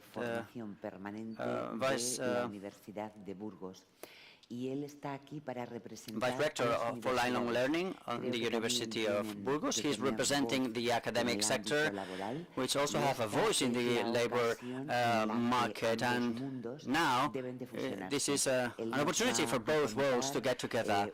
So he will explain an experience of micro-credentials that, as you know, are a response of a European recommendation. Javier, you have the floor. Gracias, buenos días a todos y a todas. Thank you. Welcome to Barcelona. Para ajustarme al tiempo pongo el cronómetro. So I'm going to start the timer.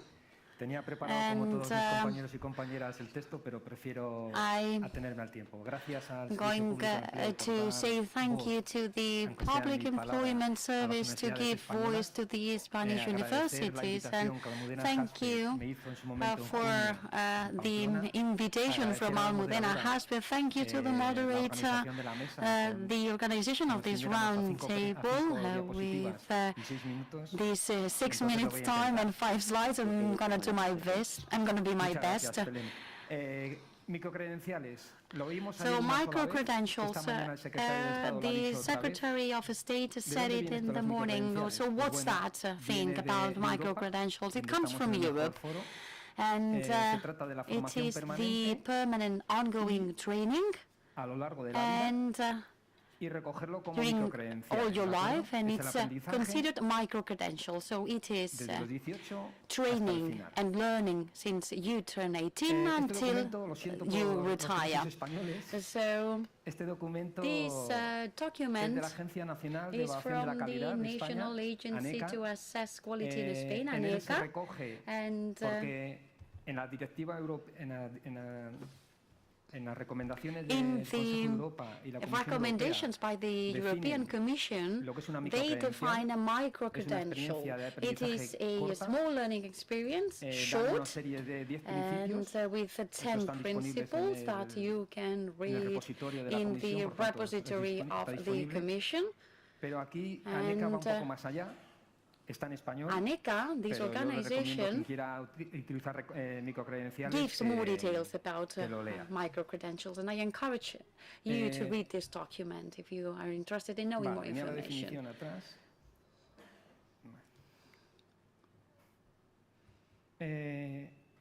También dijo ayer la primera moderadora, first moderator, yesterday said that we need universities and we need a change of the regulation, and Spain has taken one step forward, and since March we have approved the organic law of the university system in which they include this lifelong learning, and then the Royal Decree 822 that regulates the university system in Spain says that universities can issue micro-credentials as these short courses for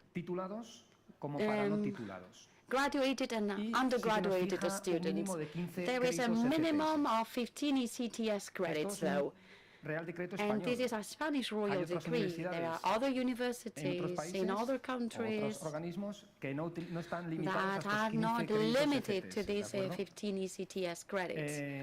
And, for example, Ireland is a country that is a pioneer in these micro-credentials.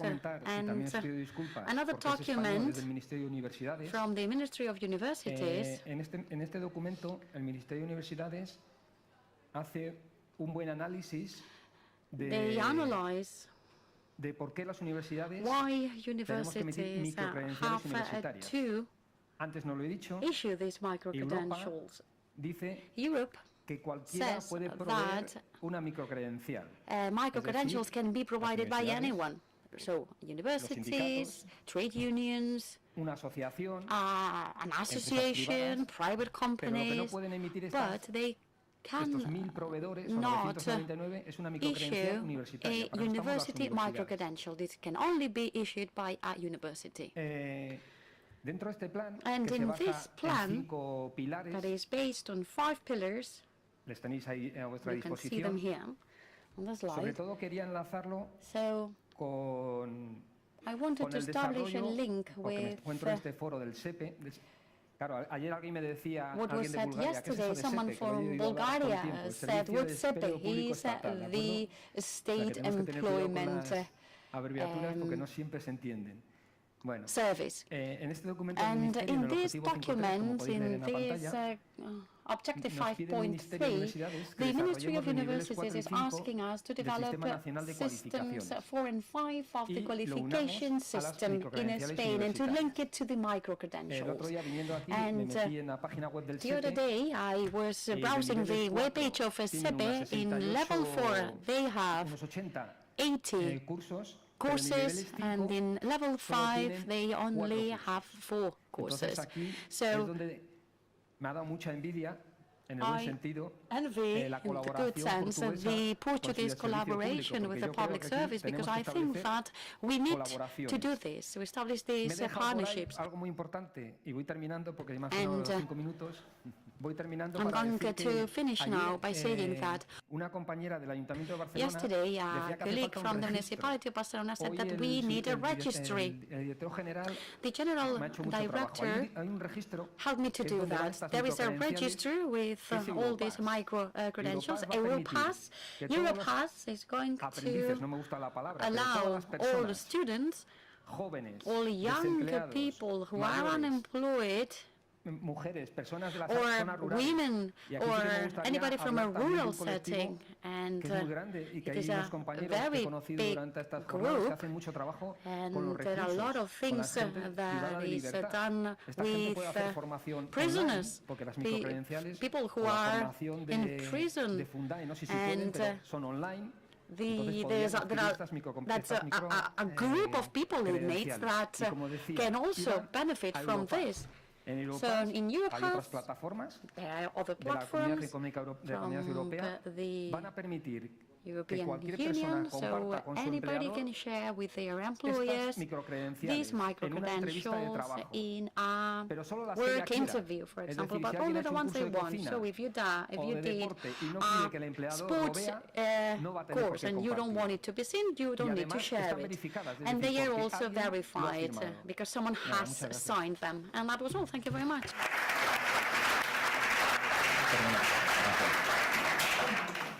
Muchísimas gracias, Javier. Thank you, Javier. Esta colaboración I hope that this collaboration in the labor sphere between the universities and institutions that have normally devoted to other sectors get together, because I consider this is the beginning of a long-lasting friendship between all the universities and the public employment services. Lastly, I'm going to give the floor to Javier González, who's been patiently waiting for his turn. He is the Director of Training and Employment of Fundación Laboral de la Construcción. To finish this panel, this is a foundation that represents both the trade unions and corporate associations, company associations, to give a voice to these two types of organizations that have a lot to say about active employment policies. For a few years, Javier has been working in international projects. He is aware of the field of training, and also he's familiar with bargaining agreements. He will present a specific project of a specific sector, and will see the needs of an industry, of a sector, and how they are represented, and a specific group of people, which are women, belonging to this sector. Javier, you have the floor. Good morning, or good afternoon. For us in Spain, this is good morning still. Before I begin my presentation, I wanted to say thanks to SEPE, Belén, Mario, for inviting us to participate in this very interesting event. We're a private, non-profit foundation. It was created more than 30 years ago by building companies and trade unions. The three mandates of the foundation, and you'll see why I say this, that we give training in the building sector, we improve the safety and health conditions, and we try to improve employment conditions. Some relevant figures of women in the building sector. If you have a look to the left part of the screen, at present there are 1,047,000 women in the building sector. It's 11.1%, which is the best figure since 2016. There are 7,700 women workers more than in 2021, and employment growth is higher in women than in men in the building sector. But at the end of the day, only 5,500 are involved in production activities, working at the building site. This is only 3.7%. Only 0.3% of the women choose professional family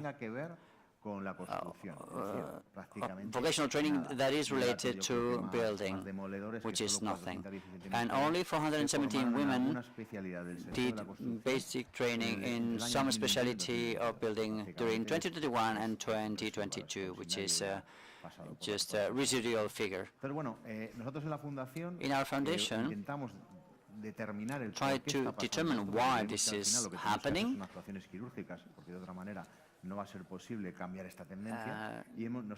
And in order to change this trend, we've realized that we have to operate in 3 areas. On the business ecosystem, of the building business, in the training centers, and with working with women as well, because we find some barriers there too. There's many topics here, issues involved, generational replacement, technical skills, motivational skills that need to be worked with this group. Also training centers, we need to work with the companies to increase awareness raising, and also with women we need to work with them for them to know that this industry offers opportunities. They need to be aware of the possibilities in this sector. We are doing a lot of work with positive role models, women who are already working in the building sector, to communicate to other women. And then we also need mentoring and advice. We have created Construindo en Femenino. This is written in Galician, which means building in feminine. This is a project financed by La Caixa and in coordination with Construate, also a private initiative. The idea is to promote the integration of women in the building industry. We had an initial part which was individualized guidance, and then a part regarding or revolving around soft skills training. In the first part, we have been working from a sectorial point of view so that the people getting on board the program understand the possibilities of the industry.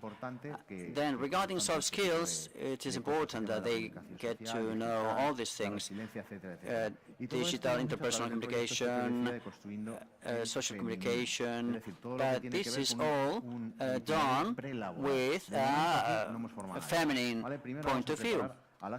This is just a preparation before they start the training.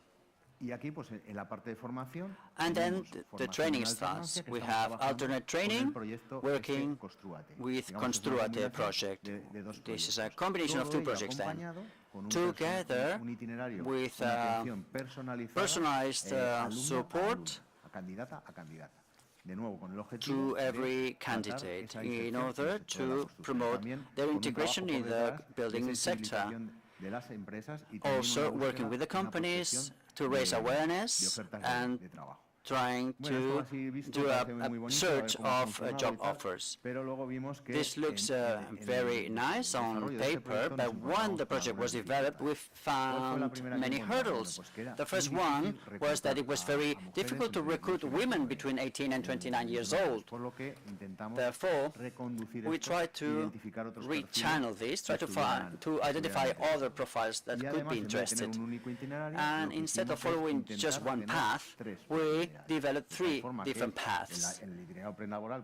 So we could orientate women according to their characteristics. We had dual training with professionality certification, and according to the orientation, we use one itinerary or another. Sometimes these people required different training.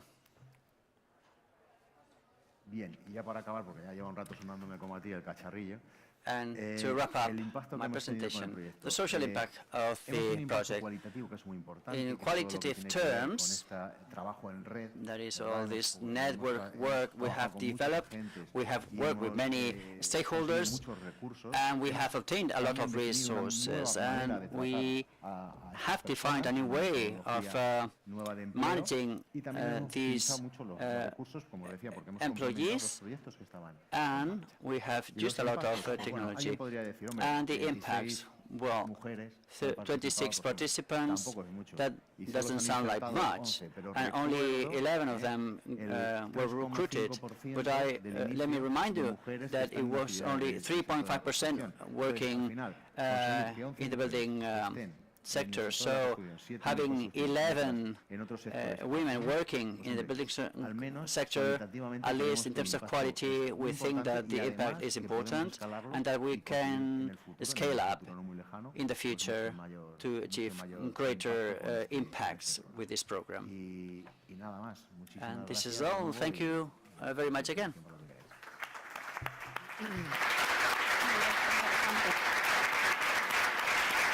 Muchísimas gracias, Javier. Vamos a poner punto final, si les parece, porque nos quedan segundos. A mí me gustaría, como cierre de este muestrario de actividades de apoyo activo al empleo, poner en su conocimiento, compartir con vosotros, compartir con ustedes 3 desafíos que creo ponen el resumen a esta sesión, pero también de alguna manera la propia conferencia. En primer lugar, cuando hablamos de lo que tenemos que hacer en materia de apoyo activo al empleo, en materia de políticas activas de empleo, creo que una idea que debemos tener clara ya es la adaptación. Es necesario adecuarse para poder tener éxito, para poder resolver eficazmente, para poder dar un apoyo eficaz. ¿Y a qué nos adaptamos? Nos adaptamos a las necesidades de las personas que las tienen, porque cada grupo de ellas es diferente y tiene sus propias particularidades, sean estas particularidades las de las personas jóvenes, sean las de las personas de más de 45 años, sean las de las personas que llevan en paro durante bastante tiempo. También nos debemos adaptar a los sectores, porque aquí han visto necesidades diferentes. Acaban de ver un sector, el de la construcción, pero han visto ayer el de transporte. Cada ámbito tiene necesidades diversas, puede que algunas comunes, pero es necesario conocer cuáles tienen diferentes demandas para dar respuesta a ello. También las necesidades de los territorios. La vicefigura nos ha estado explicando cómo un ámbito específico tiene sus propias demandas y adecuarse a ellas es una obligación para poder ser eficaz y tener éxito. Y todo ello de alguna manera tiene que hacerse de forma personalizada. Cuando hablamos de personas lo hacemos a través de la atención, pero cuando hablamos de sectores hablamos siempre de tutorización, de acompañamiento, porque esa cercanía garantiza también nuestra respuesta. in order to offer better solutions. And then the second challenge and second conclusion, this is the European Year of Skills, and we have homework to promote the adaptation and acquisition of the professional skills of the future. But when we are talking about skills, we are talking about talent of people. And these are the active employment policies, people who have needs, and we need to give an answer to these needs in a different way. And also, let me underline that Spain is a pioneer, and training is an active policy by itself, and we will keep on working not only in policies for unemployed, but also people who are already employed. And we have a lot of things to say regarding this, and when we talk about skills, we talk about cross-cutting skills, soft skills and technical skills. And the last reflection, it is an important challenge to do all these things, but also doing with synergy and in a way in which we have all the different stakeholders. And governance is important between public administrations and regional administrations and local administrations, and also the social agents and organizations from the third sector. And we have had representatives from Telecom, Deutsche Telekom or Edimon, and also from different fields, not the traditional ones, but can be like universities. So thank you very much for your attention. And now I give the floor to the conclusions. I hope that this sample was fruitful and allowed you to see real experiences that can be replicated in your own territories, and that can give you some food for thought. So thank you.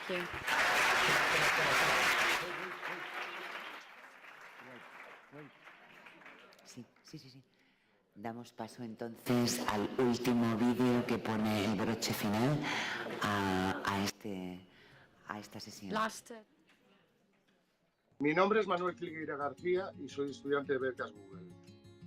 Hasta ahora siempre me he dedicado a la hostelería. Actualmente soy el encargado de un restaurante. Llevo desde el tema administrativo hasta el tema personal.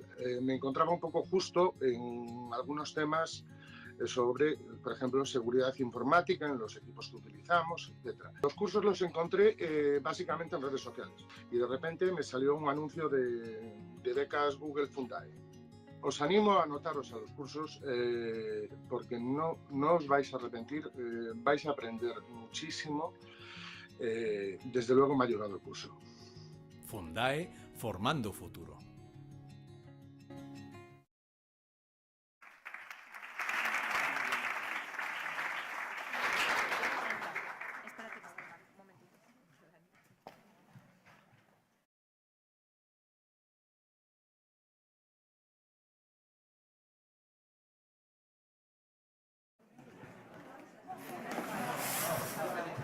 Bueno, muchas gracias a la moderadora y a las 8 personas que han estado to the en moderator and the 8 people who sala joined plenaria us que nos in han this explicado last con sus workshop in the plenary session that share their particulares, las experiences, buenas prácticas en las these políticas best activas practices in active de empleo. La employment conferencia de alto nivel, policies. las políticas activas de And, empleo, pilar del año europeo de las competencias, llega ya a su fin, a esa we recta are final about to después de 2 finish jornadas after de 2 days intenso e interesante trabajo, of pero antes de very finalizar, interesting le voy a pedir a speeches, Gerardo but Gutiérrez first of all, Ardoy, I'm going to director ask general Fernando del SEPE y Gutiérrez vicepresidente Ardoy, segundo de la red SEPE, que suba al General escenario para la Director General clausura, of los the testimonios y las conclusiones of SEPE and de este second evento. Vice President of the PES network, who will say a few words. Creo que tenemos Well, un vídeo, we ¿verdad? have Para arrancar. a video to close the session.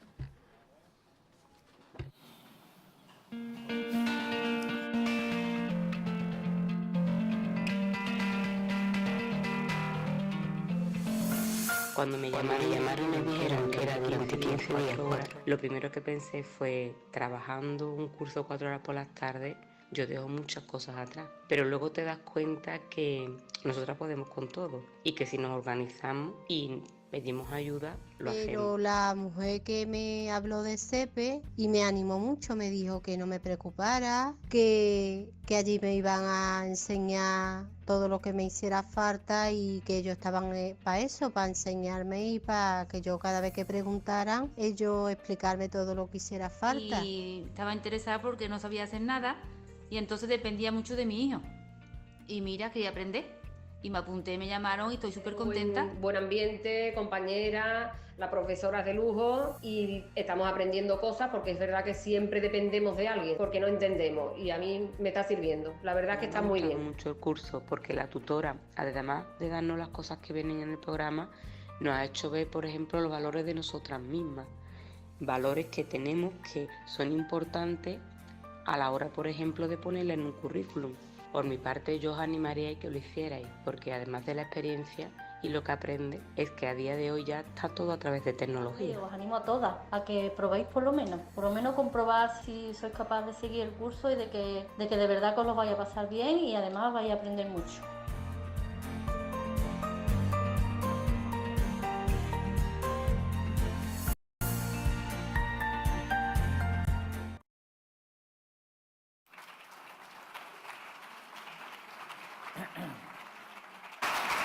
Bien, gracias a la, thank you. Bueno, pues a la generosidad de To the generosity of the European Union through the recovery plan, we are investing funds to train 180,000 women in the rural territories through this program. Bueno, toca hacer conclusiones y con ello la clausura va a ser todo seguido. No creéis que vamos a entretenernos mucho tiempo porque además la mayoría tenéis viaje. Because I know you have planes and trains to catch. But just a few conclusions. Compartido. Pasaremos luego una nota, ¿no? And I will share a report. So we will share a report later on. In December 2021, María Antonia, who must be around. En noviembre del 2021, que aún estábamos liados con el cierre de todo lo que supuso la hecatombe que produjo a nivel de gestión el COVID, catastrophe of the pandemic in our country and all over the world. Pues entró en mi despacho. So María Antonia came to see me, sub-director of institutional relationships, and she said, Gerardo, we have to organize an event about active labor policies in 2 years' time. And then I was kind of shocked. But we said, okay, and after COVID, after the pandemic, there are so many things on, and then we started preparing this Congress. And María Antonia, I am so proud of you and your team.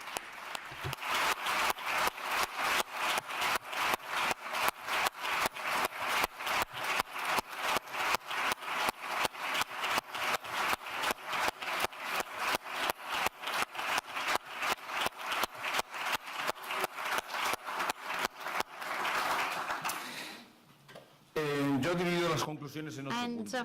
8 points to conclude. El de diciembre del 21 o noviembre del 21. El segundo punto que yo destacaría es directamente la conclusión de las conclusiones que luego a continuación voy a hacer, pero hay que ponerlo en valor, lo que se ha resaltado, lo que hemos visto, lo que hemos reforzado con esta jornada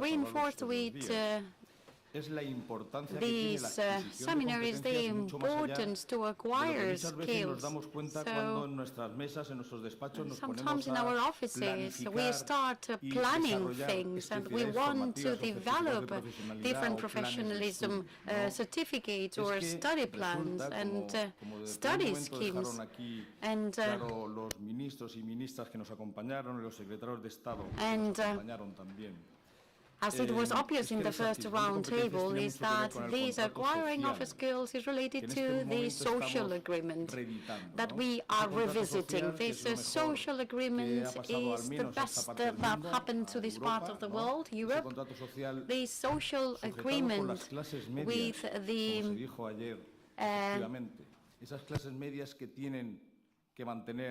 middle class that need to keep these skills to be in the labor market, and in order to keep the welfare state and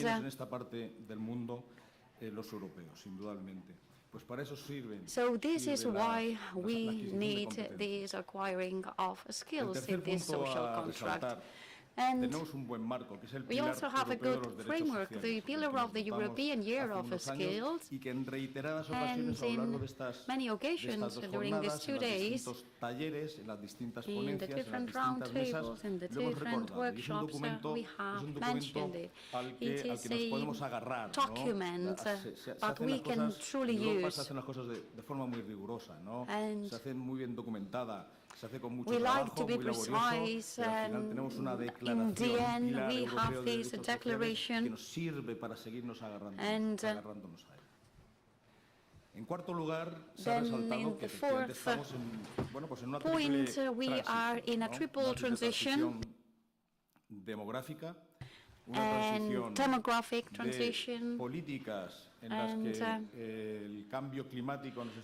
climate change transition. I would say yesterday in Madrid it poured really, and we had problems because of the rain, because it was unexpected. We had some infrastructure problems, and now they have been solved.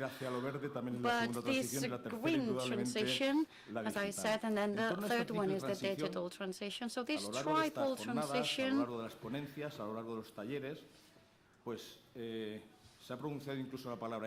we also mentioned the word ethics. As the president of ALSA said yesterday, we need to commit with the personal project of our workers, so they have to be comfortable. We all need to be happy. So these three transitions are in an ethical way. Also, migration has been mentioned, and we are talking about people, and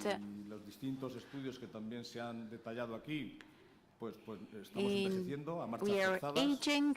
The population in Europe is aging, so we are going to need to incorporate people, talented people, and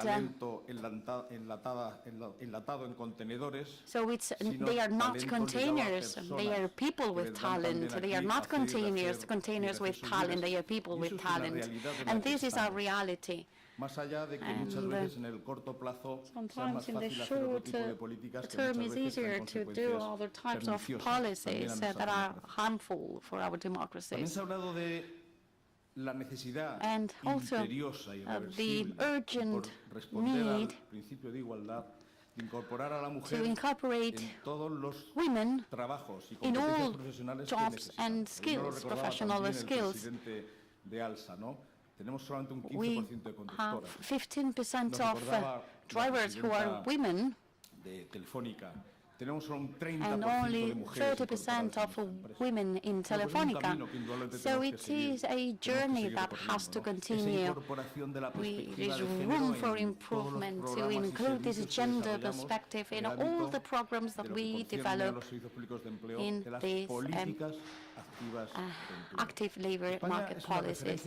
And Spain is also a role model, because with the recovery funds of this Marshall Plan that we have used, not the one we had 80 years ago, we have implemented a tool, a technological tool, and a protocol to incorporate the gender perspective in all active labor market policies.